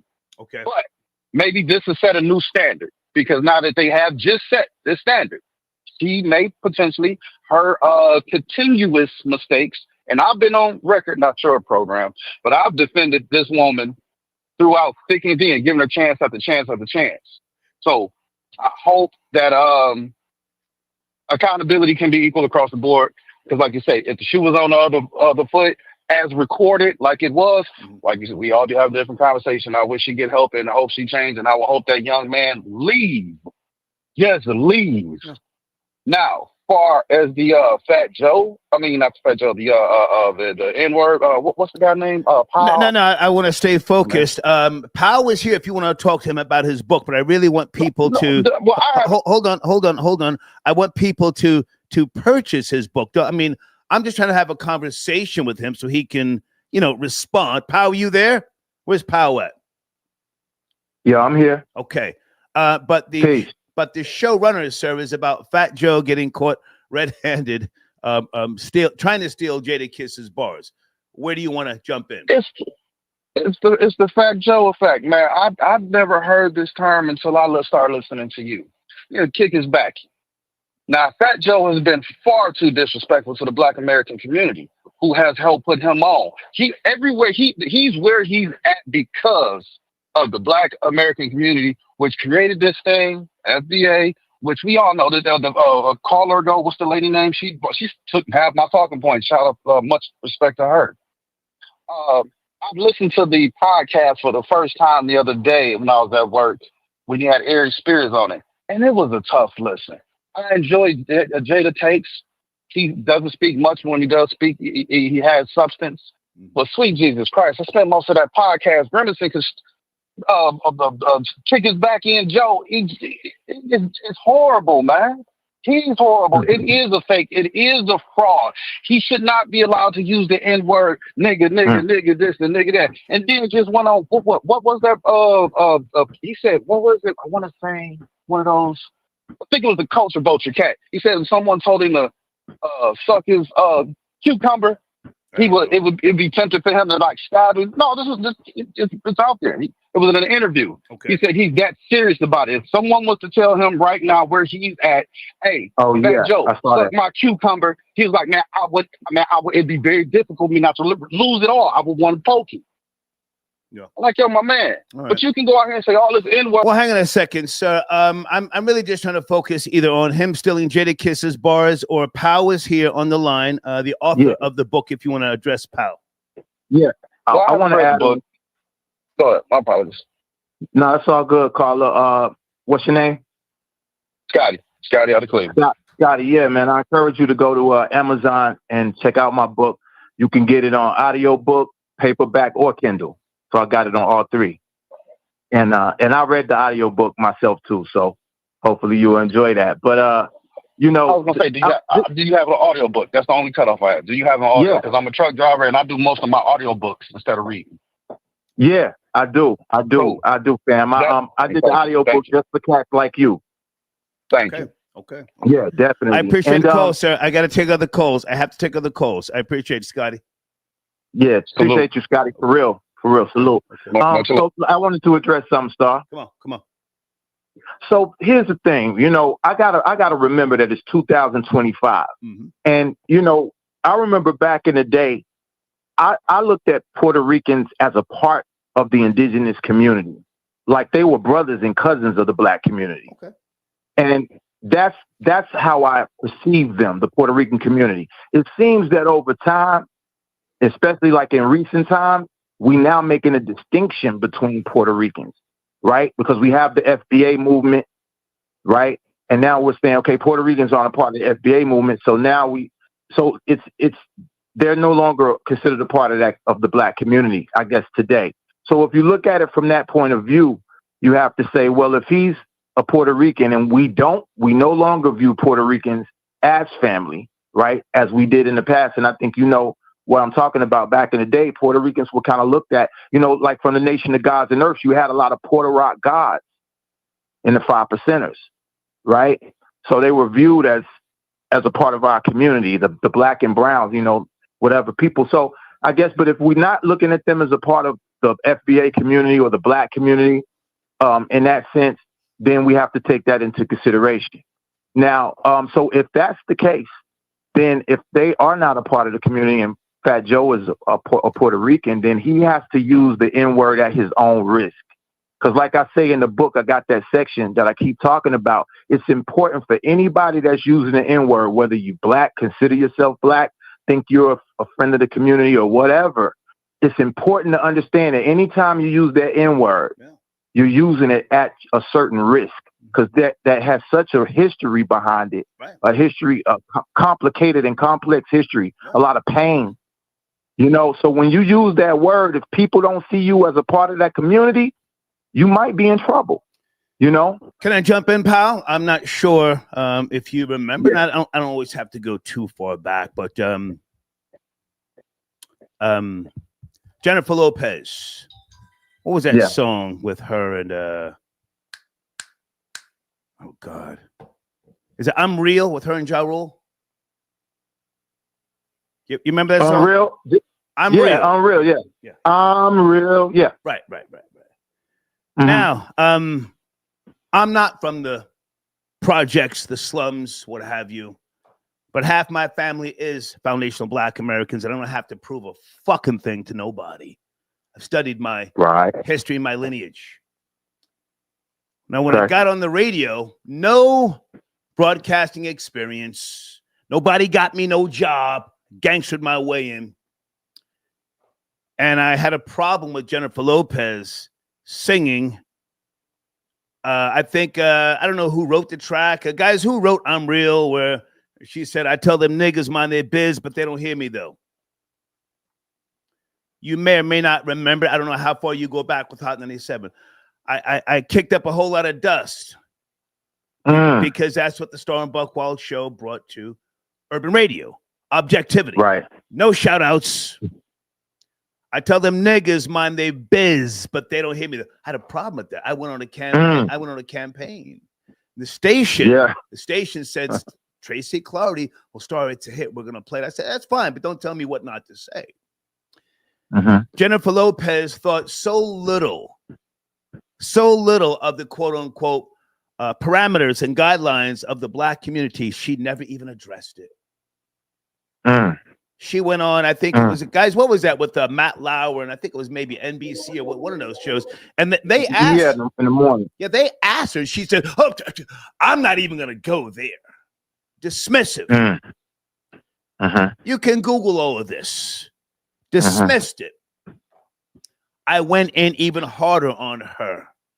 And a lot of the Hispanic. I even went in on Angie Martinez. So I hear what you're saying, and I appreciate us having this conversation. But I think that as you get older, if you're not part of the Black community, I don't give a goddamn if you got a Black uncle, your father was dark skinned. If you're waving that goddamn flag of corruption from Puerto Rico, that there is an expiration date for the word nigga coming out of your mouth, and that goes for males and females. I can't stand to hear an old-ass Puerto Rican bitch saying nigga. Can't stand it. Especially if you're not going to say spick. But hold on. Stay with me. I got more people chiming in. Point. That's a good point, Star. Yeah. And check your phone. I sent you a text. Check your phone. I sent you a text. All right. I think this is a area code 440. We're having a bunch of discussions. Are you there? 440. Yes, no, man. Здравствуйте, старик. Как дела? Boris, how are you, man? What's cracking? What is popping? How are you? I'm great, sir. I hope all is well with you too. I wanted to chime in on the whole Shaka Zulu saga, if I may. Come on. Well, perhaps, Star, I may need to give some proper context for the company of Nike. A little while ago, I read the memoir of the founder, Mr. Phil Knight. Okay. I do not know how much people know, but Nike was actually a name of a Greek goddess. Come on. It is the goddess that represents victory. Her brother is Kratos, and he symbolizes power and strength. So already you know that from the roots, the founder wants to sympathize or relate with the feminine side, the woman side. Mm-hmm. Okay.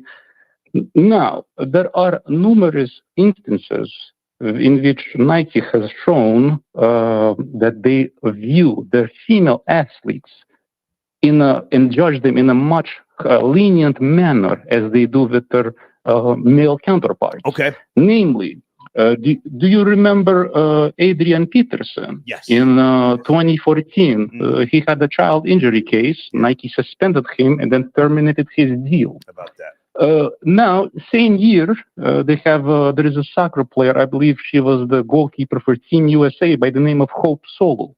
In the same year, she was in a domestic violence case. When the police showed up, she presented herself to be the victim. However, she was the perpetrator. Nike did not do anything to her, and they put her back in marketing. You have Kyrie Irving, of which I'm sure you're familiar with. In 2022, all he did was put the link, Amazon link, that says that the black man is the original Israelite. And the small hat in Nike terminated him. Yeah.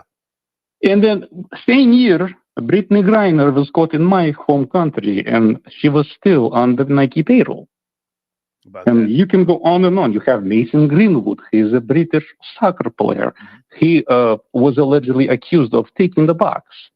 And they dropped him immediately. No research, no nothing. Okay. In 2021, Sha'Carri Richardson was caught in a scandal, not a scandal, but in a case where she was smoking some marijuana because of her mother's passing. Right. She was never dropped. Let's not forget where is the headquarters of Nike in Portland, and Trump designated that region as an anarchist jurisdiction, if you remember. Come on. So it very much ties into the whole liberal women first, men second mentality that they have. Good point. Women cannot do any wrong. Men are always at fault. Yeah. Star, I was caught in a protest. Not that I was attending it. I was just happened to see a bunch of women-hating individuals. Okay. And somebody put there a sign saying that women are victims, blah, blah, blah. And then somehow something triggered me to say, but who is in the front line in war? Right. You put, your best soldiers, to my recollection. I could be wrong, but... If I can jump in, Boris, this is really good information you've just brought to the table. A lot of good context. I just decided to go back and do some more research here because, again, at first I said, okay, she apologized. Let's move on. But it's deeper. It's deeper. And this whole Nike, not even reprimanding her. I mean, she was arrested. You can see her pushing this guy, calling this guy names, and threatening his future career. I'm gonna play the video again. Threatening his future career when she was the aggressor and she was filmed. I mean, just not only an abuser, but a liar. Goddamn liar. A manipulator. She was saying in the body cam footage, please, can I get my boyfriend? He will tell you this was just an argument. Please, right. Come on. Yeah. You remember the case with Danny Way, the baby mother of the baby. She was saying, you cannot arrest me. I am a singer. Who gives a crap? Right. They have this elite mentality. I'm a singer. I'm Sha'Carri. Who cares? You pee and sleep the same way as everybody else. Yeah. You know what I mean? This is atrocity. Yeah. But Also, Star, I wanted to say, I know that you do not tend to go back on topics, but I remember you raised the question. I was not able to make a comment in the previous live. Can I just make some? You mentioned Dr. Umar's, the reason why he repeats himself. Are you familiar with the term echolila? No, is it something like Tourette's syndrome? It doesn't ring a bell. Echolila is when people with autism tend to repeat sounds or phrases. Okay. So perhaps, because he repeats himself 3 times every time, but you could be autistic and still a genius or a great orator. Okay. They say that Lionel Messi, the greatest soccer player ever, he has Asperger's, and because he's a little bit, his mannerism is a bit off. Right. However, on the soccer pitch, he's a wizard. Okay. I say this to say that perhaps he might have some sort of autism, because it is unreal how he repeats himself 3 times. I often check my screen if I went backwards, if I rewinded the video, but it's just him repeating himself. Yeah. That's all I wanted to say, Mr. Star. I appreciate you. Thank you for the context, Boris. Thank you. Take care. Have a good one. Okay. All right. Pow, I'm going to shift gears. I got to get back to these videos. I appreciate you. And, listen, man, I like to challenge you because you are a very intelligent man and you put together a lot of great research for this book. Folks, this is Pow. You can, again, on this, that's Tower of Love Foundation. You can go to my community section. Do you want to promote a website aside from the YouTube, Pow, so people can find the book? Yeah. I want to encourage everybody to go to Amazon. Okay. That's really the main place that they should go. And they can get the audio book, like the caller was asking about, all the truckers out there and people that want the audio book. Mm-hmm. They can get the paperback and also Kindle. As far as websites, check out, just follow me on Instagram, Pow Shadows on Instagram. And honestly, my YouTube is the best way to see me visually and find out more information about the book as far as sites go. Nice. And do you say how old you are? I don't want to put your business out there. NGR Exposed, by the way, Star, on YouTube. NGR Exposed is the channel. I'm 49. 49. Okay. Culture born. Yeah. Culture born. You've got a lot of knowledge there, man. Might you write another book from a different perspective, maybe the Hispanic, perspective towards Black people in New York? Because I went to 2 high schools in New York. George Washington. You ever heard of George Washington? Yeah. I've heard of that high school. 97% Dominican. Class of 82. Anybody who was Black, they used to set it on Black people in the goddamn lunchroom. I was perpetrating the fraud, pretending to be Dominican. Wow. Okay. I only went to that school for maybe 3 months, but very hateful towards foundational Black Americans. That was 1982. That's interesting because I came from the South, right? I grew up in the South, and I didn't grow up around Dominicans and stuff like that. So a lot of the information we were getting about them was coming from New York in your area, and I was always hearing that and getting the idea that we were connected. Like I said, especially with the 5% Nation, Puerto Ricans. There was a lot of Puerto Rican gods and such. So I thought individuals, yes, those who strayed off from their respectful Latin and roots. Then with the Taino hold on. Those who spread out, or from their Latin groups, if you will. But when they were unified, they would set it on you, and they did. Wow. There was only maybe a couple of black guys in that high school, and I had just moved over from New Jersey, and they set it on them. Yeah. Listen, man, great to talk to you, pal. That's interesting. Yeah, great. Always good to talk to you too, Star. Man. Salute. Looking forward to next time. Okay, guys. All right. It's Pal, one of my sponsors. Information on the screen. Anybody from Washington Heights back in the days? Oh my goodness, 2 of my homies. They were in a a gang called the Ball Busters. Anybody that old?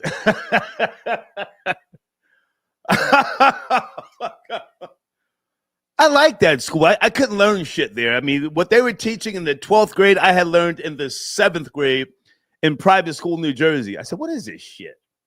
The fuck? The Ball Busters. They had it on lock. I will say that. Okay, guys, everybody hold on in the queue. Deeds sent me a video. Thank you, Deeds. And I want to thank you guys for your Venmo donations. We no longer use Cash App. Cash App just now sent me a fucking email. Eat a dick. Hold on. Big Elvis, I got your donation. Thank you, sir. Bill, I got your donation. Oh, my nigga Aladdin. Aladdin, sit tight. I see you, homie. Sit tight. I got to get to the bullshit. It's Friday. Okay, so this happened 2 years ago. Here's Sha'Carri, on her bullshit. Little contentious, alleged lesbian, serial beater. I mean, I have no proof. But I'm going to play a little bit more of the interview from her ex-gay lover 2 years ago. Here we go. Sha'Carri. In front of you. Lying. Larger carry-on luggage raising over. Lying, not working today. If you have small Vacation time. devices, such as cell phones, tablets, and smartwatches, please switch them. I'm recording me, but you jumped in my video, so I caught you because you jumped in my video. You're harassing me at this point, so I think you should stop. I think you should stop. You see him, right? Y'all see him, right? Okay, but I'm sorry, it's not me. Talk to him. No, don't talk to me like that. I'm an adult. Do not talk to me like that. Tell him to stop. If you do not know what's going on, do not yell at me. You can stop recording. No, I'm not going to stop recording because I was making a video to myself. I'm going to not stop recording. And this video will show what you're doing. So I appreciate. Who the are you talking to, man? Thank you. No. Track star Sha'Carri Richardson was involved in a confrontation on an American Airlines flight. Here's the rest of what went down. They didn't have to do that. They just wanted to do that. Exactly. They did that song to all of us. They let other little people get away with it. He could have just shut the hell up and mind his business. Right. And then like I said, it was just the way he was talking to me. I definitely would have listened to instructions, but the way he was talking to me was very unprofessional. And then his hands were all in my face. He didn't dismiss that part. So if I'm getting off the plane, I feel like as a flight attendant, they need a better flight attendant. He needed to get off too. Thank you, by the way. I'm missing my connection, which means I have to now go. She was on her phone. I don't give a fuck. Thank you, Deeds. Oh shit, we about to turn up. I hope you're smoking a blunt. I hope you're sipping, my nigga Aladdin. What's good? Yeah, I'm sipping. I can't stop laughing on that video. What's going on, man? I'm trying. Yo, you be killing me with that. I don't give a fuck. That's how they talk, right or wrong. I don't give a fuck. Yes. Yeah, that's how they talk. But I want to, come on. Sha'Carri, am I allowed to use profanity? Okay, I already did. Am I allowed to use you spend Skrilla. Try not to do too much because it's so early, but just go ahead. Do what you got to do, man. Handle your hand. All right. So Sha'Carri, whatever the fuck you guys call her. I don't care what her name is. Let me tell you how this goes down. So she threw her headphones at homeboy in the airport. Okay. Right? And this all stems from goddamn on the phone right on. Let me tell you my business one. All right. This stems from this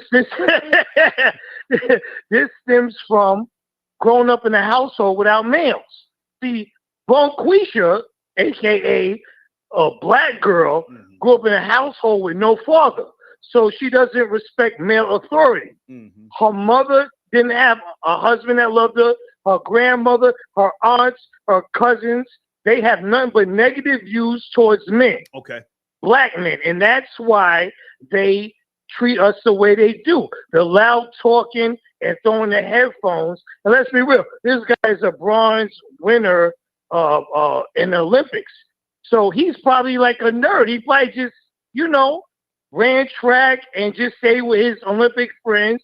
And she's a bonquisha with the colored hair, you know what I mean? And her name. Always remember, when their names start with Sha'Carri, bonquisha, you run from them. But I don't understand. How is she so disciplined in her athletics? But now, hang on a second. Aladdin, I can appreciate everything you're saying, but my show today is not just to kick her back in. I've already said 2 days ago, she's young.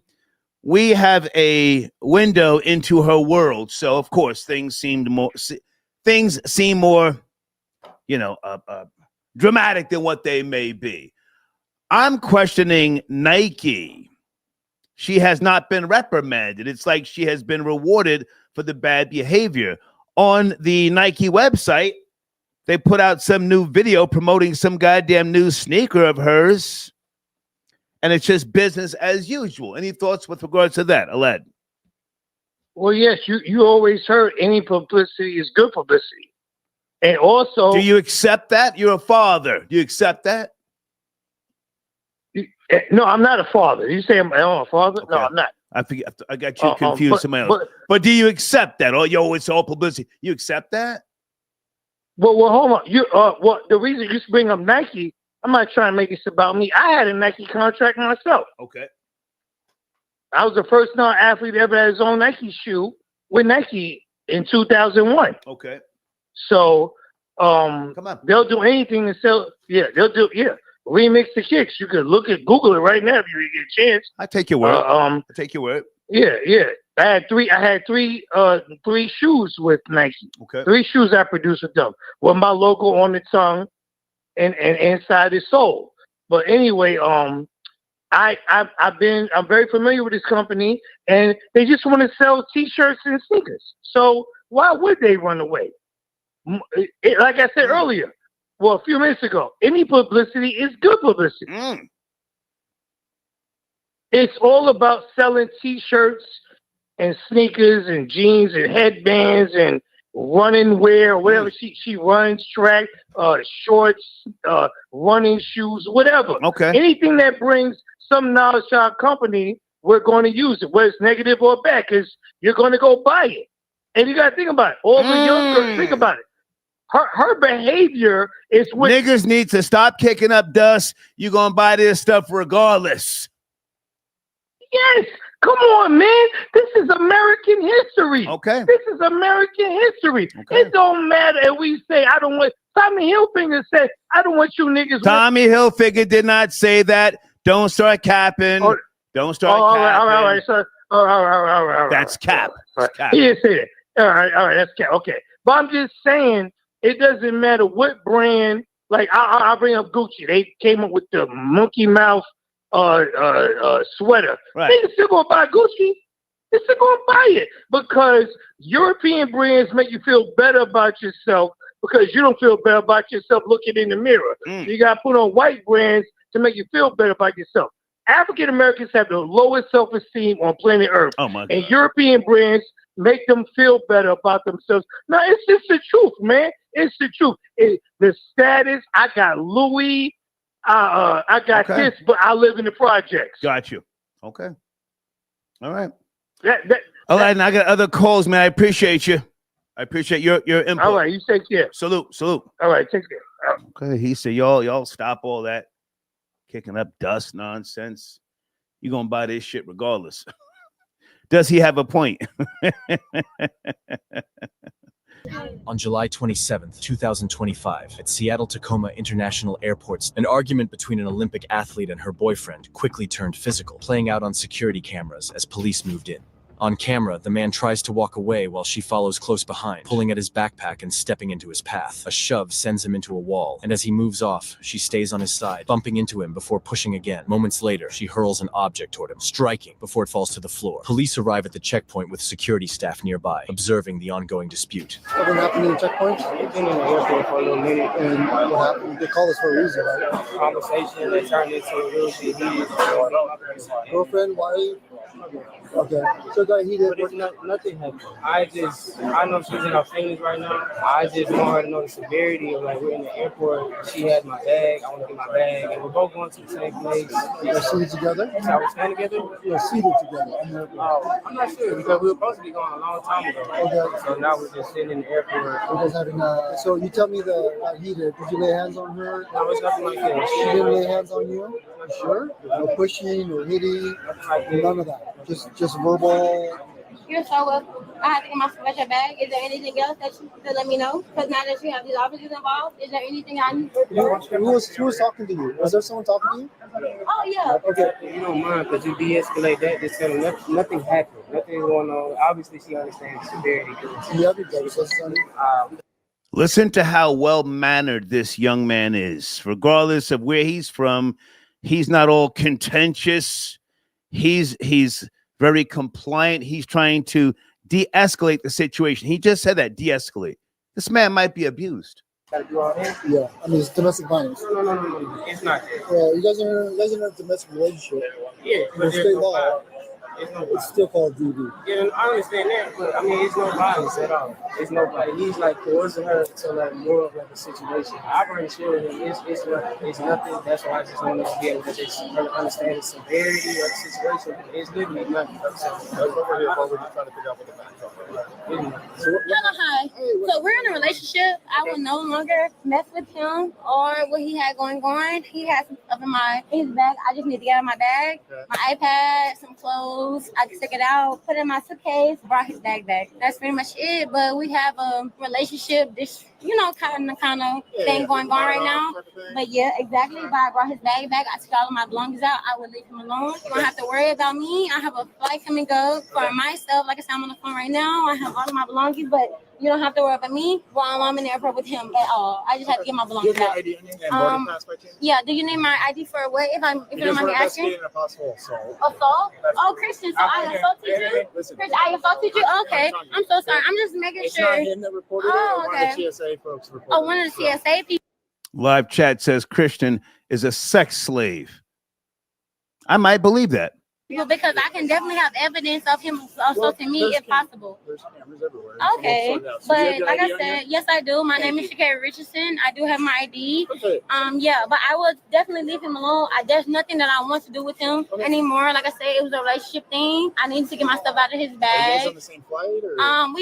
We are later on in the day because our flight ended up getting delayed. We supposed to be leaving around this time of day, but the flight got canceled, so the flight doesn't leave until 10 p.m. Okay. So yeah, if you don't mind, can I step over here so I can check my ID? That's fine. Awesome, thank you. Hi, Cece. So you hear me, right? So this is the position that Christian told me to put me into, okay? Because he's a coward, and I don't want anything to do with him at this point going forward. My name is Sha'Carri Richardson. Have no problem with letting you know who I am. Haven't put my hands on him. We had an argument.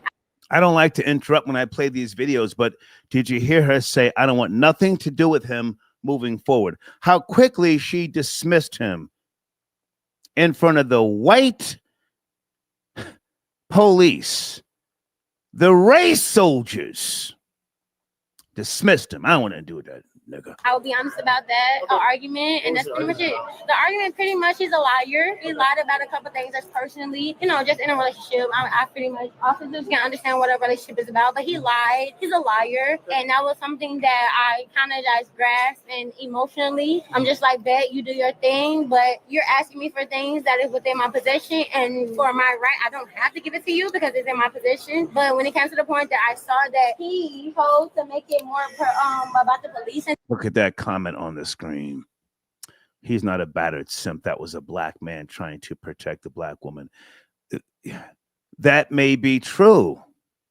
Why didn't that black woman protect him when those race soldiers are talking to her? They told her, he didn't call police on you. We got you on camera. TSA called on you. Mammy? Things of that nature that shows that he made a choice. So I just want to be more professional and just come professionally and let you guys know, like, hey, relationship thing, have no problem, So and here's the working deal, with you right? guys. It's not I'm illegal to hiding. argue, Right. right? Mhm. Was there any type of physical assault? No, I didn't touch him. He didn't touch me. I will be honest. Hit him with anything? No, I haven't hit him with Headphones, nothing anything. like that? Not at all. He had headphones that were mine, and I just grabbed the headphones, but not physically. If you would like to ask me, you can ask him, but Well, I don't my want partner's anything. in here, I just want to get your side. Okay, So that's why absolutely. I'm You can asking ask him whatever you need to ask him. But yeah, you're a coward. Is it Sha'Carri? Sha'Carri. Sha'Carri. Thank you so much, Sha'Carri Hey, Richardson. Sha'Carri. And like I said, I don't have a problem cooperating. Did you see what she said? Looked at him and said, "You're a coward," and then turned around and showed her teeth. Showed her teeth to the raised soldier. I got to go back. Hold on a second. Not physically. If you would like to ask me, you can ask him, but I don't want partner's in anything. here, I just want to get your side. Okay, So that's why absolutely. I'm You can asking ask him whatever you need to ask him. But yeah, you're a coward. Is it Sha'Carri? Sha'Carri. Sha'Carri. Thank you so much, Sha'Carri Hey, Richardson. Sha'Carri. And like I said, I don't have a problem cooperating because, like I said, it was some relationship stuff. So that's why I came up and Do you have everything. your boarding pass by chance? Just so I can just take a photo of that. Just to Absolutely, yes. And you can contact me whenever you need to. I'm so sorry. What? No, you're good. Not my boarding pass. That is public. Right here. This is my boarding pass. You can text me. So this is I want You can reach me by airplane. You can. I don't care. I'm sorry. I'm walling. Get here if you can. No, this is my original one, and this is the one that got delayed. And then the new one I think is in my personal one. But you can take a picture, and I'll look for you for the new one if you don't mind me. Yeah, I looking. appreciate it. I appreciate it. Yeah. I don't think I have it, but they moved my flight to 10 p.m. If you don't mind, I don't think I just physically have it. But you can take a picture. I don't mind at all. Alaska. Are you heading back to Florida? Yes. No. I'm heading to Eugene, Oregon. Oh, okay. You can probably find it this way. Yeah, you can find it that way. It's just to kind of document what's No, going on. please. Please document everything. I have no problem with you documenting anything. I'm going to do my part so you can do your best, document everything. You're speaking about I will never come with you anymore. It's my money. I will never see you. If I ever talk to him again, punch me in my face, okay? Promise, please promise me. If I ever talk to this man again, you punch me in my face. I will never, ever talk to him again. I will never deal with him again. Are you listening? She said, "I will never ever talk to you again. You could punch me in my face." And what the fuck? Is she on a perk 30? She just won't shut up. Hi, how are you doing, sir? Well, you know what? I'm doing good there. But here's the thing. You gotta put that down, okay? But I have to put that. I'm so sorry. You're grabbing me right now. Yep, you're under arrest. I'm under arrest right now? What am I under arrest for? Christian, are you serious right now? Okay. I didn't assault him though. Video cameras. I literally we were having an argument. I'm not resisting, so you don't have to do it harder. Christian, are you serious right now? Christian. State, he doesn't get a say. But I understand. Why we do you were keep calling arguing. Christian? But I understand entirely. We were arguing. Okay, I'm not gonna resist, but I'm telling you that we was arguing. I didn't assault him. I didn't do anything wrong. But the fact that your guys are doing this to me, and he's the man in this situation, I'm gonna comply. I am. I'm not gonna argue with you at all. But you have me on camera. But at the same time, what he has on camera, I have my phone, shows something different. So if I need to show that, I will. Okay, but I have my phone that shows something different. But Christian, thank you, Christian. Don't talk to him right now. Okay, I won't. Thank you so much, officer. What's They wrong are with this, bro? arresting me right now, Christian. Sissy, they're arresting me right now. 17 or something? Am I gonna go actually to jail right now? Did this broad sniff some Adderall? Where is all this energy coming from? The fuck is going on with her? A little crack 11 ass. All that, nigga explaining to the crack, and he put her in the steel bracelets. Wait, but right now, I didn't. Can he tell you that I didn't do that to him? Christian, are you serious right now?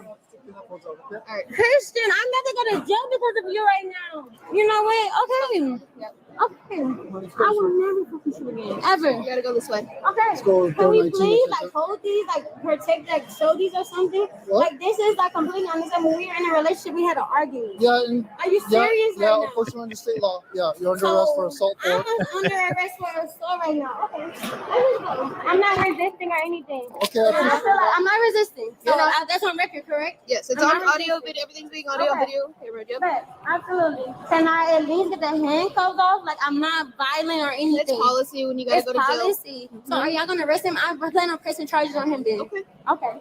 I plan on pressing charges on him. But this right here, I feel like it's completely unacceptable. We had an argument as in a relationship, and y'all didn't see me put hands on me, but y'all saw me put hands on him. So okay. So am I going to jail? You are going to jail. Did this broad take a one-on-one? A bump?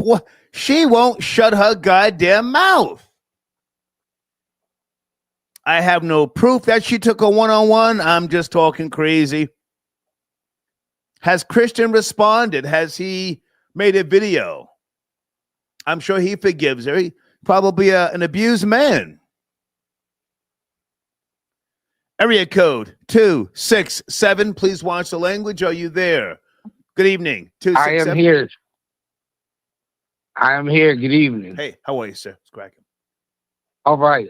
I'm just going to make it quick. First, I want to say that, unfortunately, this is really a huge part of African American culture. And what we see Sha'Carri doing there, I see it every day.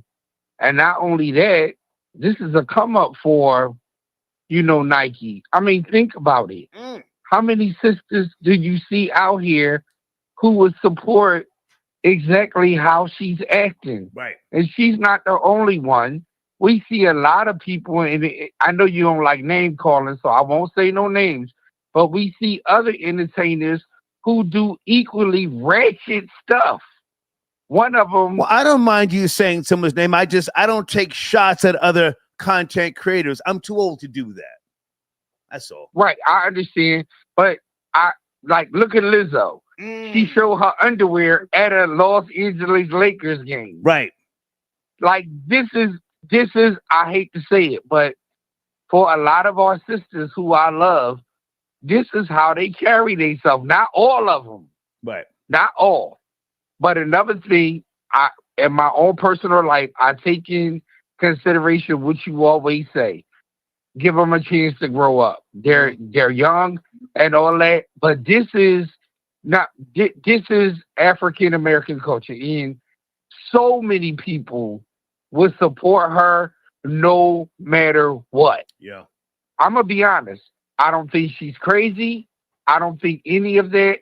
I think that she is current African American culture. My plane is landing. No, sir. Stay with me, because you may have spoken facts. Over the years, if I can just go back for a second, there are certain things that Black people overlook. Call me crazy. I remember, I think it was 2004. There was a young guy named Jaquan, a rapper. He had a song called "You and I," and now the song was some type of hit. It wasn't the track "Tipsy." Tipsy was the banger, if I remember correctly. Troll Babies, right? He had a song called "You and I," and in the lyrics, he's rapping about a 14-year-old girl thinking that she needed to be killed like Kennedy.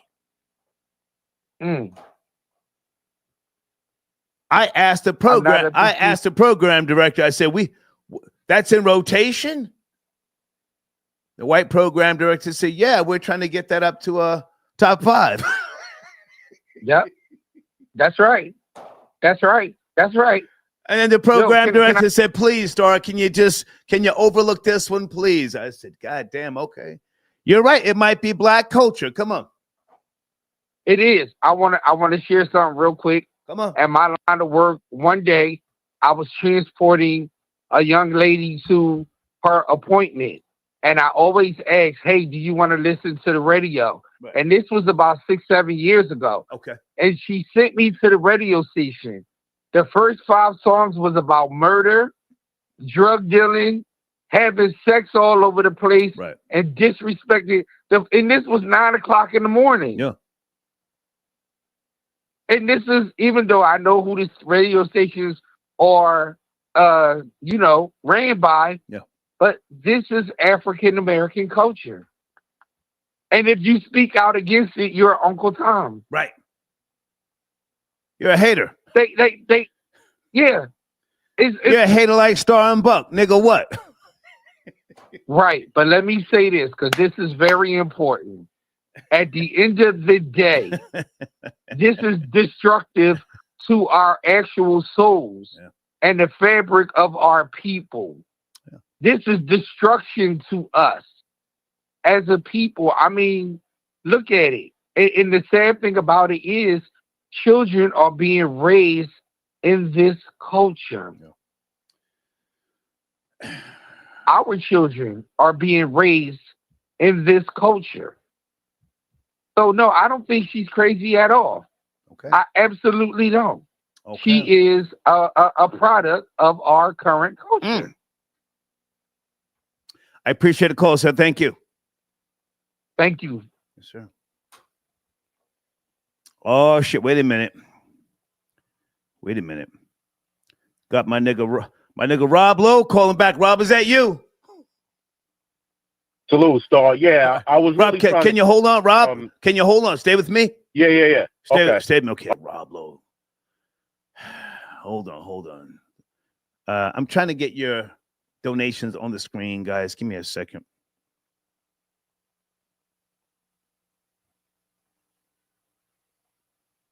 Okay.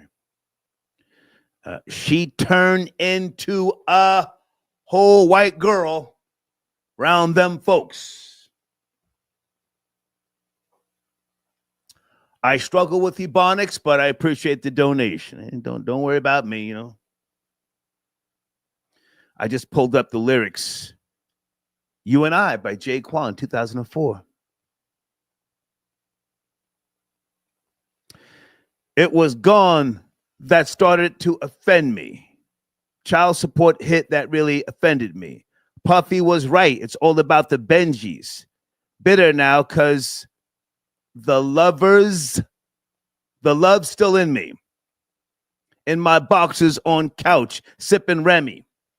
Thinking that she needed to be killed like Kennedy. Whatever happened to him, Jay Quan? What was that song he had? He had a hit too.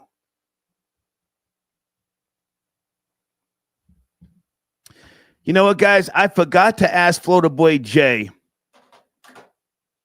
Is it Lil Yachty? Lil Yachty's got a song out where he's talking about putting his knee on a girl's neck like George Floyd.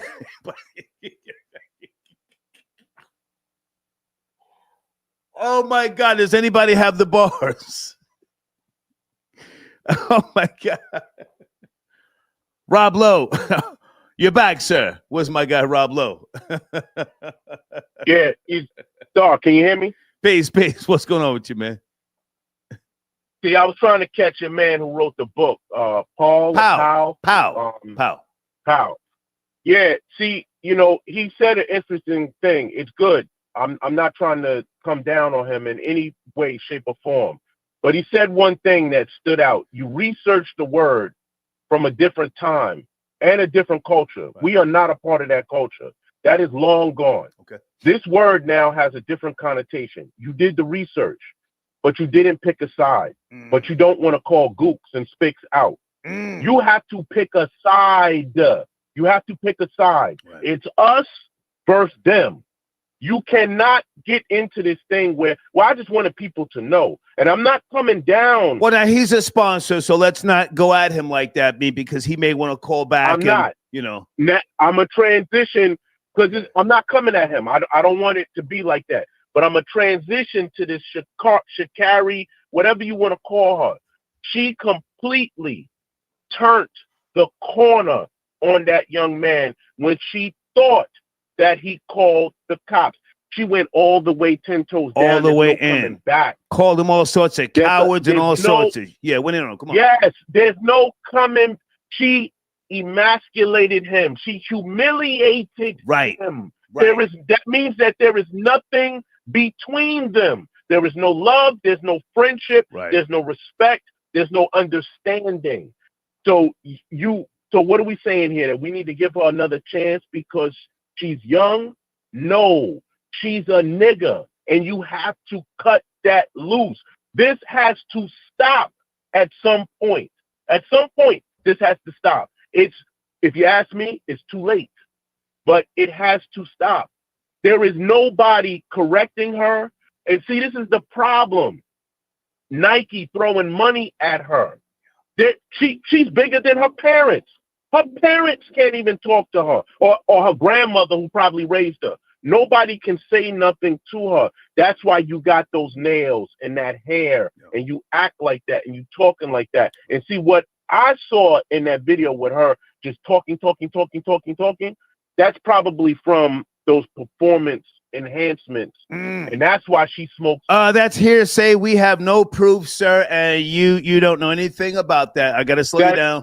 That's my opinion. Yeah. That's my opinion. Your opinion is baseless. We have no proof. No proof. Baseless, and I have no proof whatsoever. But what I'm saying is that she turned the corner on him. Right. And by doing that, there is no coming back from that. Yeah. Anybody looking at that is Harriet Tubman time. You want to go back to the plantation? Nah, your journey ends here. Yeah. Salute, Star. Well, that's it. Hang on a second, Rob Lowe.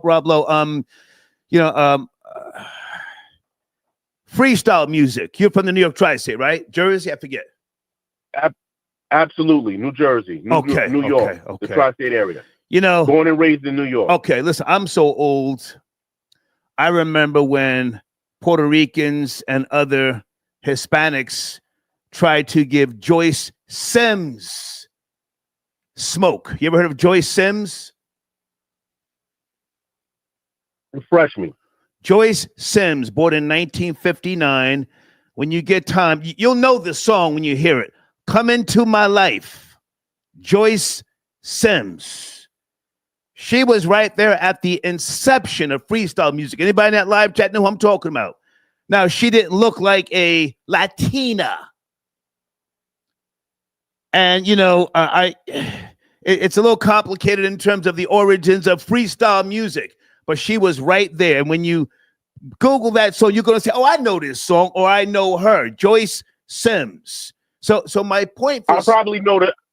You know the song, but my point for saying that is, it's not that we can't have productive relationships with other cultures, but don't get mad because the truth has now been revealed.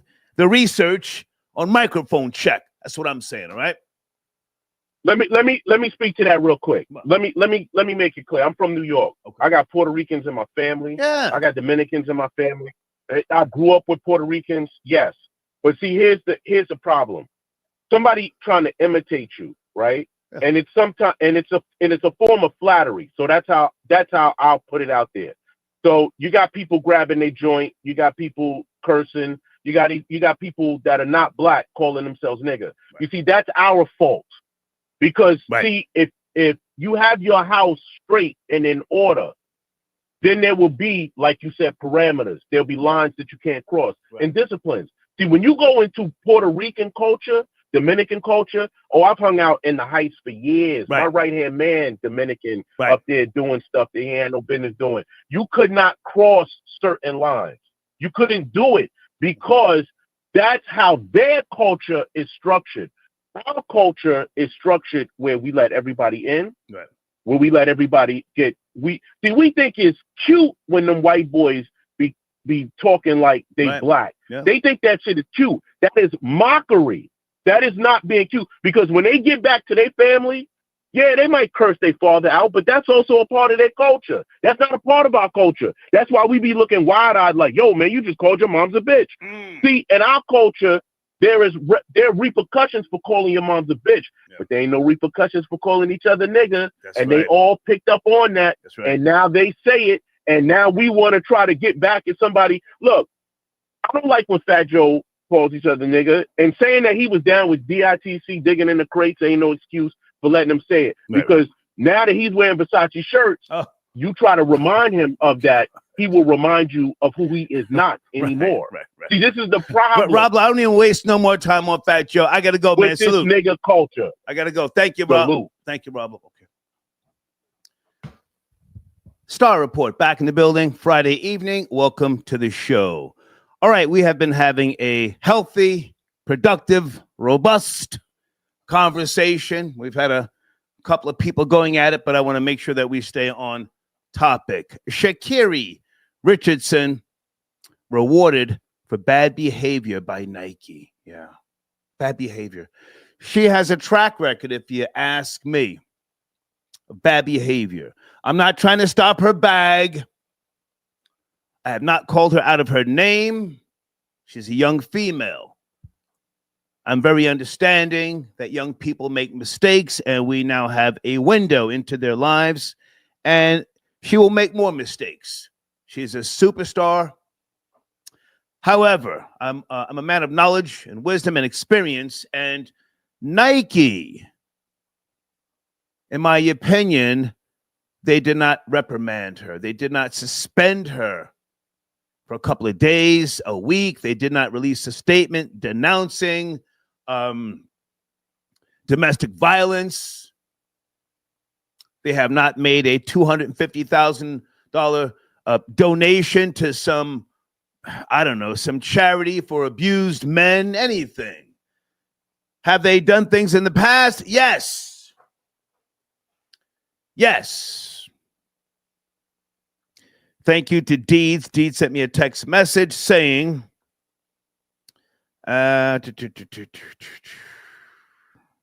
she went very far back.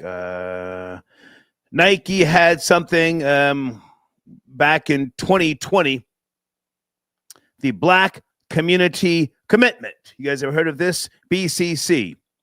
It's a $140 million 10-year initiative by Nike, Jordan Brand, and Michael Jordan to advance racial equality and combat systemic racism.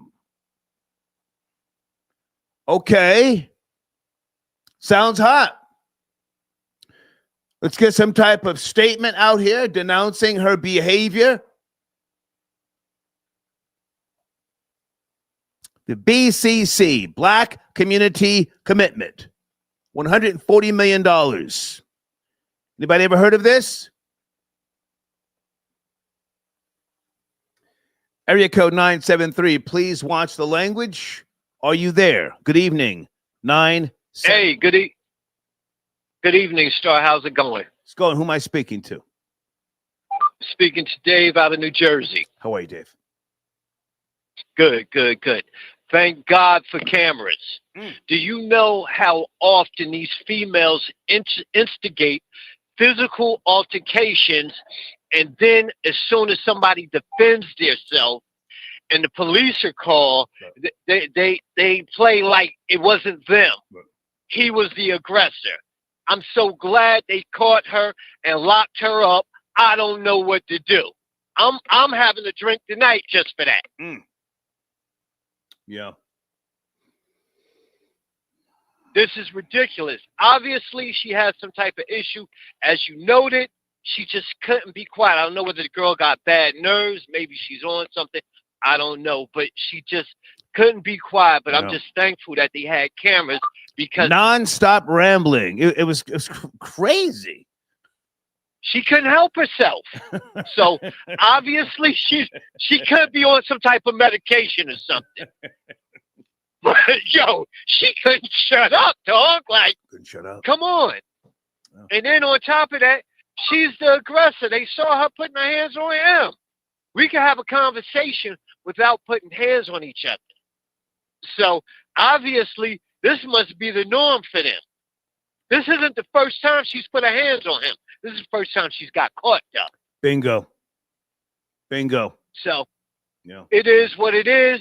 For all you women out there, take notes. Y'all getting locked up, too. Y'all getting them bracelets on. Yeah. Salute, Star. I'm yes, going, sir. man. Thank you. Salute. Okay. Is that Big Al from Little Haiti tapping in? 786. Al. Hey, what's going on, Star? Can you hear me? Yes, sir. How are you, man? Doing good. I'm doing good. I want to talk about the liberal protection that the black woman always use as a defense, but don't know that is a complete destruction, not only to the household, but to the development of the family. Now, now I want to use a point of reference before I give my opinion. Like the Department of Justice statistics states that same sex is more volatile with lesbian women, bisexual women, than they are with gay men. The percentage is 61% for lesbian women. For bisexual women, the percentage is 49%. And for gay men, same-sex domestic violence statistics is at 29%. Now, the stat shows that women are more volatile in a relationship with a domestic approach. They're more predatorial with their demeanor when they're interacting with their, I want to say, intimate lovers. Now, Sha'Carri, I don't know the correct pronunciation, but we just gonna call her the track phenom, right? The track phenom has a history of domestic violence against her partner. Now, Janika Brown just stated that February, I mean, you know, I'm West Indian, so I do understand the dialect. But for those that don't understand the dialect or it's hard to understand, she just stated that they broke up in February of this year. She's been stalking her, harassing her. No, hang on. Al, are you there? Al, can you hear me? Al? Yeah, I can hear you. Go ahead. No. The interview that I just played was from 3 years ago. And her name is Janique Brown, not Janika. Janique Brown from 3 years ago on Boyating's YouTube channel. I believe her. She's very calm. She's not fidgety. She's not, doing she's not using body language that would show some type of uncomfortable lie when she's speaking. I believe Janique. Go ahead. Okay. Well, let me correct myself. From the information that I just received, the interaction with Janika, is that the way you pronounce it? Janique Brown stated that their relationship was volatile to the point where she had to leave for safety without letting her know, because Miss Richardson don't know how to take no for an answer. We've seen her demeanor with the law. We've seen her demeanor with her ex-boyfriend. And this is a perfect example of what Kevin Samuel was given with the acronym of SIGN. Shame, insult, guilt, and the need to be right. She shamed the man. She called him a coward. She insulted him back and forth, challenging his manhood while they were inside a public area. This young man have the decor and the demeanor of a complete gentleman. He did not throw her under the bus. When trouble came and approached him, he pretty much denied everything. Tried to protect the black woman. Now what Miss Richardson said, by being molded by liberal media, by the liberal approach to destroy the black family. What she said to the police officer, you're not going to take the side of a black woman. Forget what you saw.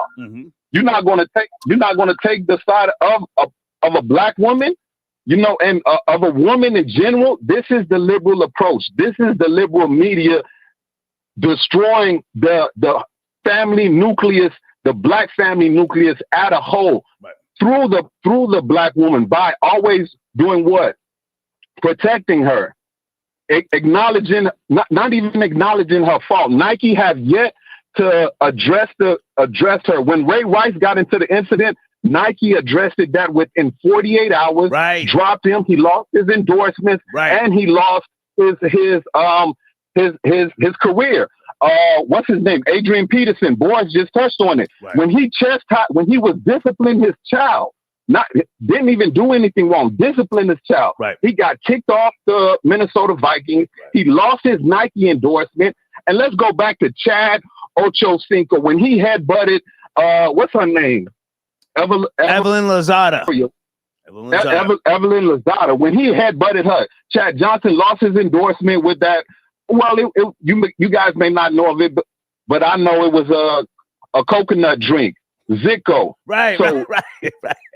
And he got kicked out. Now let's flip the script. WNBA star, what's her name? Rika Williams, that from the national champion Las Vegas Aces. She was caught strangling her wife. Right. Nothing happened to her. It was pretty much brushed underneath the rug. Incidents that happen in the WNBA, we don't hear about it, but we do know that it's volatile because, as we can see, even from the interaction from, say, for instance, let's just say hypothetically, I'm a young man from Florida, right? Right. I'm a young man from Florida, and I come into contact with a bisexual woman, and for some strange reason, our interaction is always volatile. Yet my approach with her can be, hey, let's state facts. Let's speak on the facts that occur. But the contentious woman who's by nature confused, because by nature you're supposed to want the company of a man. Right. You're supposed to want to build a family with a man. I mean, I don't want to speak on preferences. I'm just talking about natural law and the connection between male and females. Right. The male and female energy. We need that opposite to connect. But when the confused woman who's operating out of natural law come into play, it's complete destruction. And we see that happening in front of us with the approach. And I can guarantee you that Ms. Richardson is suffering from hood PSD. This is something that I came up with. Hood PSD comes in various forms. It causes a young man to be aggressive. It causes a young woman to be aggressive as well. Volatile, finger pointing, mushing. If I can jump in for a second, Al, her mother passed away, maybe 4 years ago or something like that. And when I was combing through her IG page, it's almost like she keeps mentioning her mother as if that's like a sympathy play, and it's like, I don't want to be rude, but I mean, like,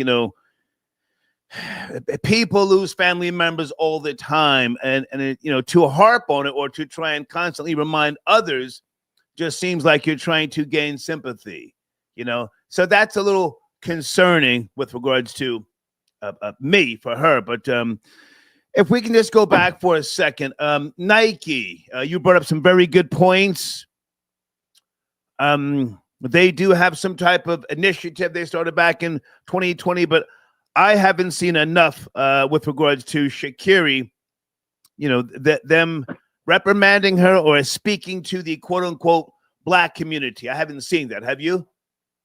I have not. And it's concerning because it's showing that the value that they have for the black man is non-existent at all. And the sad thing is that we come to the defense of the black woman by default. Right. And through the black man's nature, he wants and loves to protect the black woman, but it's not reciprocated. And we see that firsthand because when she was placed to be accountable, she wasn't. I'm not talking about the apology and the verbiage that she was using because she could have been nervous. It could have been a genuine apology. Right. What I'm talking about is at that moment, at your raw emotion, she went against him. She went to jeopardize his livelihood, his character. And we see from his demeanor, his approach, the way that he referenced the love of God and the love for humanity through his action. Right. You can see that his approach is totally different. But from the hood PTSD that Ms. Richardson is suffering, she doesn't know how to express her love or receive the love that she's getting genuinely. She reacts from a place of hurt, from a place of pain, right. And she has to address it because it's only going to go down. As we can see from, and I don't want to take too much time, I just want to just cover some points. Yeah. Her altercation with the American Airlines, that's a safety measure that she wasn't even concerned about when they were telling her, get off her phone so we can conduct the so we can conduct defiant so that we can defiant so that we can take flight. Yeah. She stated you're the one on my life. She's so self-centered. She's not even understanding that she's jeopardizing everyone around her. See, this is the problem that most contentious women face. The failure to accept accountability and the sole focus on that self-centered mentality where everything is on me, because that's how it's been your whole life. You've been told you're sitting on a gold mine, but in actuality, you're sitting on a minefield. Right. It's something that's waiting to explode when it gets around the wrong individual. Yeah. Al, I got to take other calls soon, man. Can you land and I your plane? appreciate the conversation. You have a good one, Star. Yes, sir. Thank you, Al. Okay. Good man right there. Al from Little Haiti. Carl, I got your donation. Okay, Carl, send me an email. My email address is on the screen with regards to consultations. If I can help you, I do charge, sir, $100 for 30 minutes off the rip. Off the rip. Now, depending on what you want to talk about, I'm not a lawyer, okay? But if you want to talk about production, things that I have learned, things that I've utilized,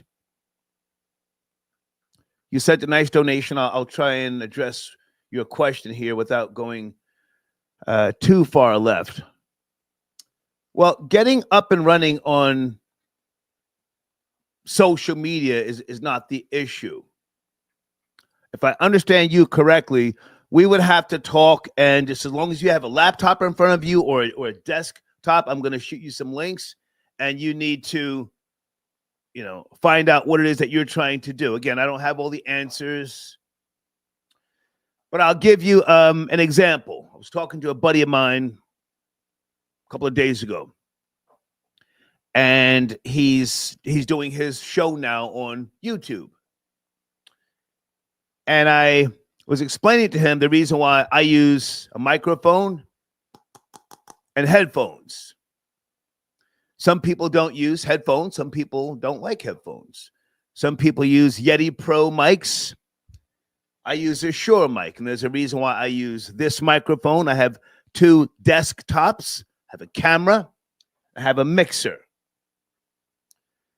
If what you're trying to do, or I think you're trying to do, you would want to get this type of microphone and a mixer. Now, when I'm talking to callers and I say, we can't hear you, come to the phone or take off this speakerphone, there's a reason for it.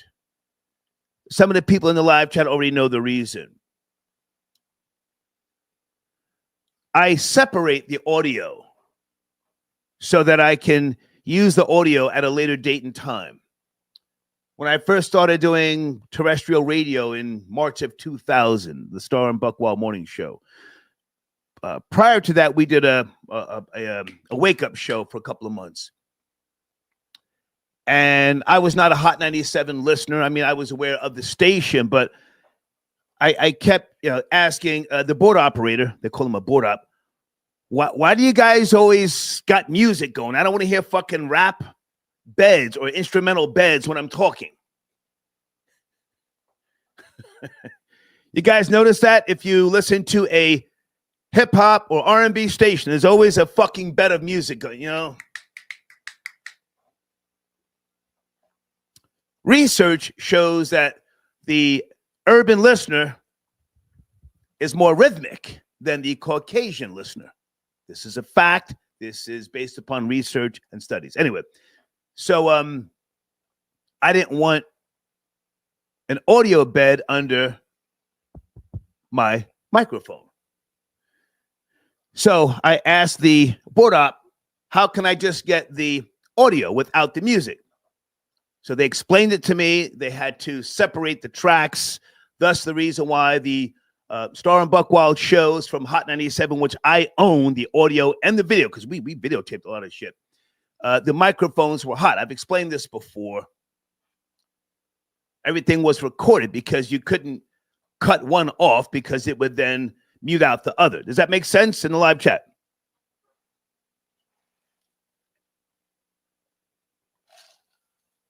Now, let me try and sum this up if you, again, want to have a consultation.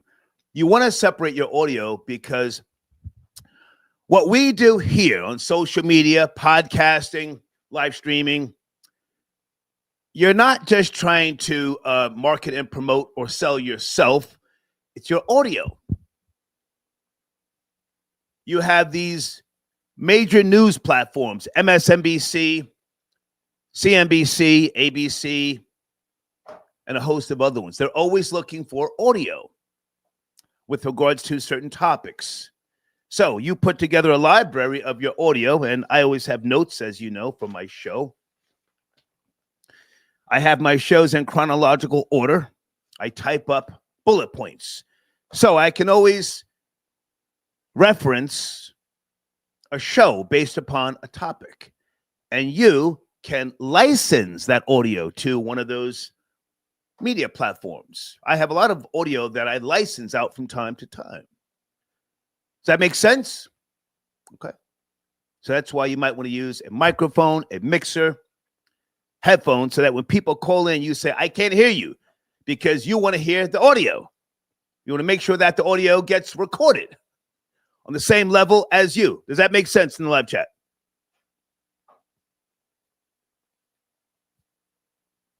Okay.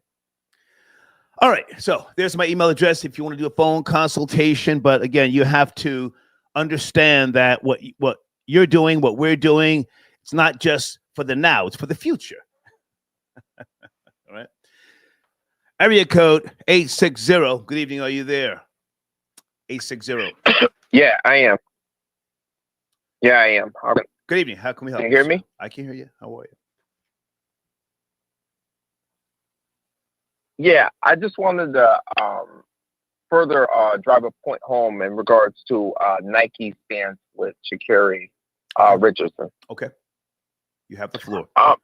So, to me, if I believe like black men are kind of really disillusioned, and I think that as a black man, you should take it as a slap in the face, because numerous callers have come up and showed you instance over instance over instance of black men doing way less things, way less criminal thing. I remember Cam Newton made a comment, and he had an Oikos sponsorship, and they canceled it because of a alleged misogynistic remark he made about a female white reporter, and Kyrie for a tweet. Right. And it seems like black men have a different level of accountability when it comes to these things.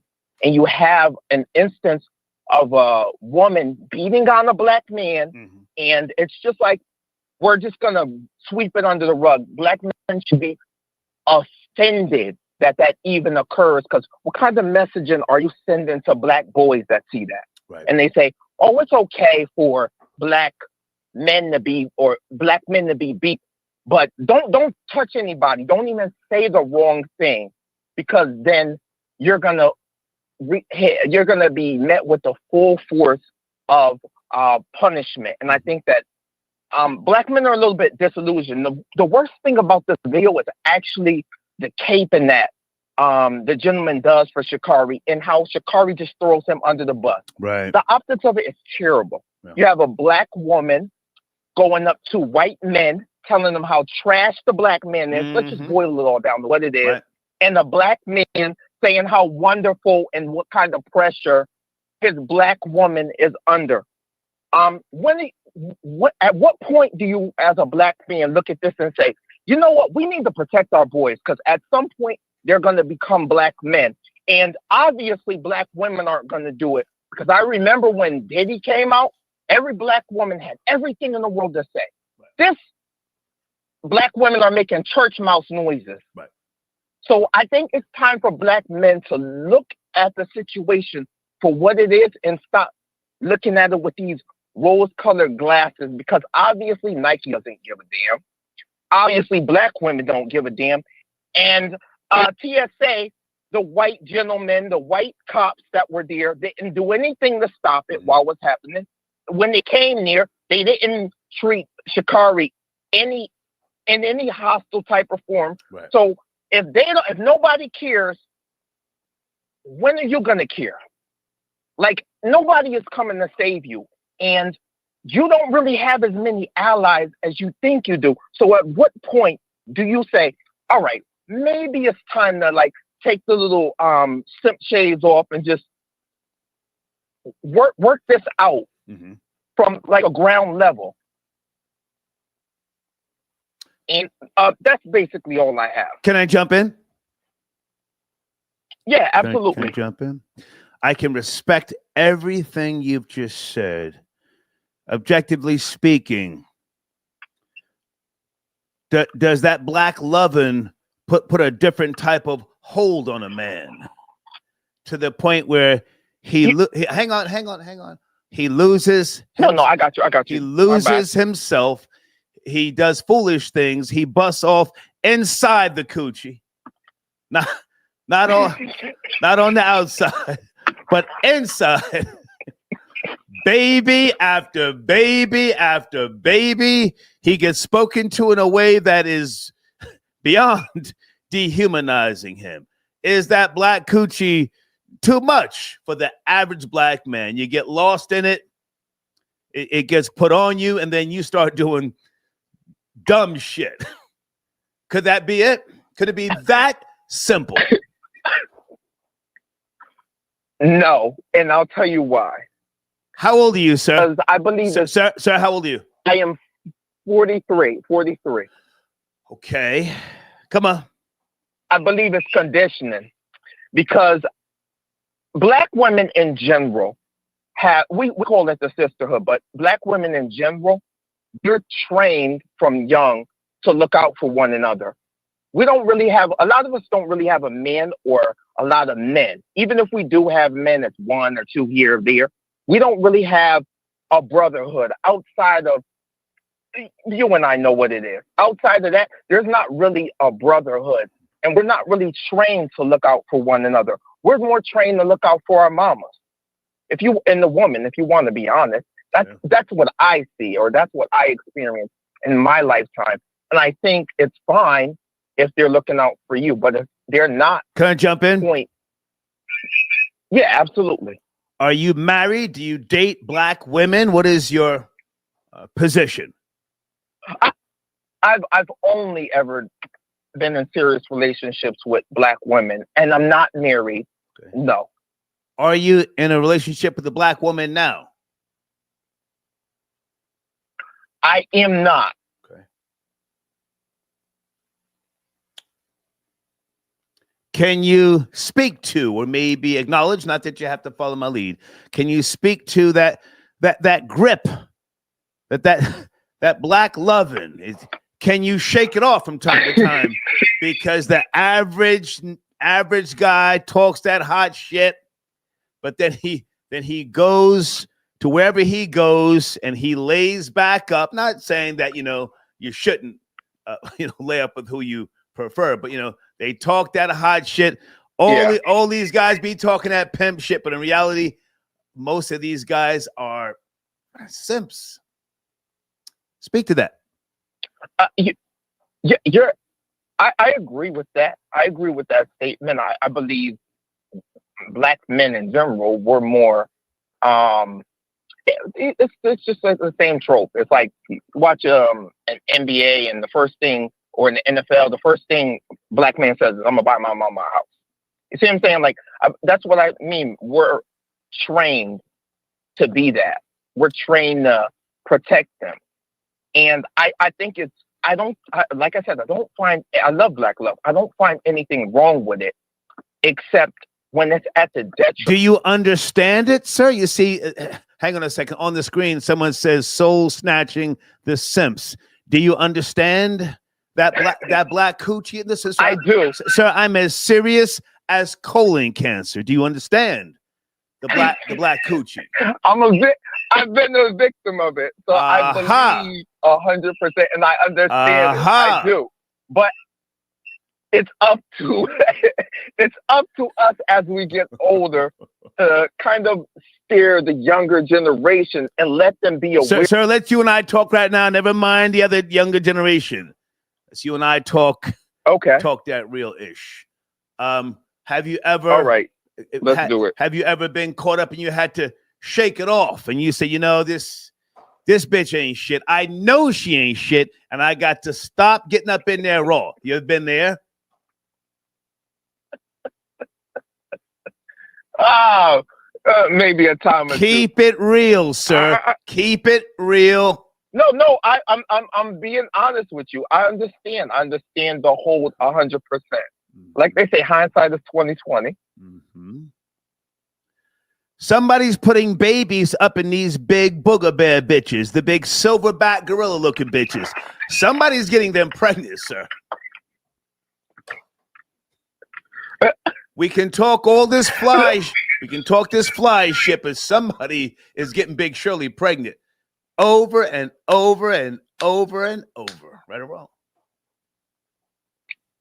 That's true, but I think aside from that, when in regards to Nike, like we could separate out Sha'Carri from Nike. You know what I mean? Like there still should be a level of a disdain for the just allowing. I don't think there's anybody you could see just get beat on camera and then just be like, oh, we're not gonna pull that sponsorship. That kind of is like really disrespectful when someone says, oh, I'll watch you get beat. I'm not gonna pull the sponsorship. That's kind of like, all right.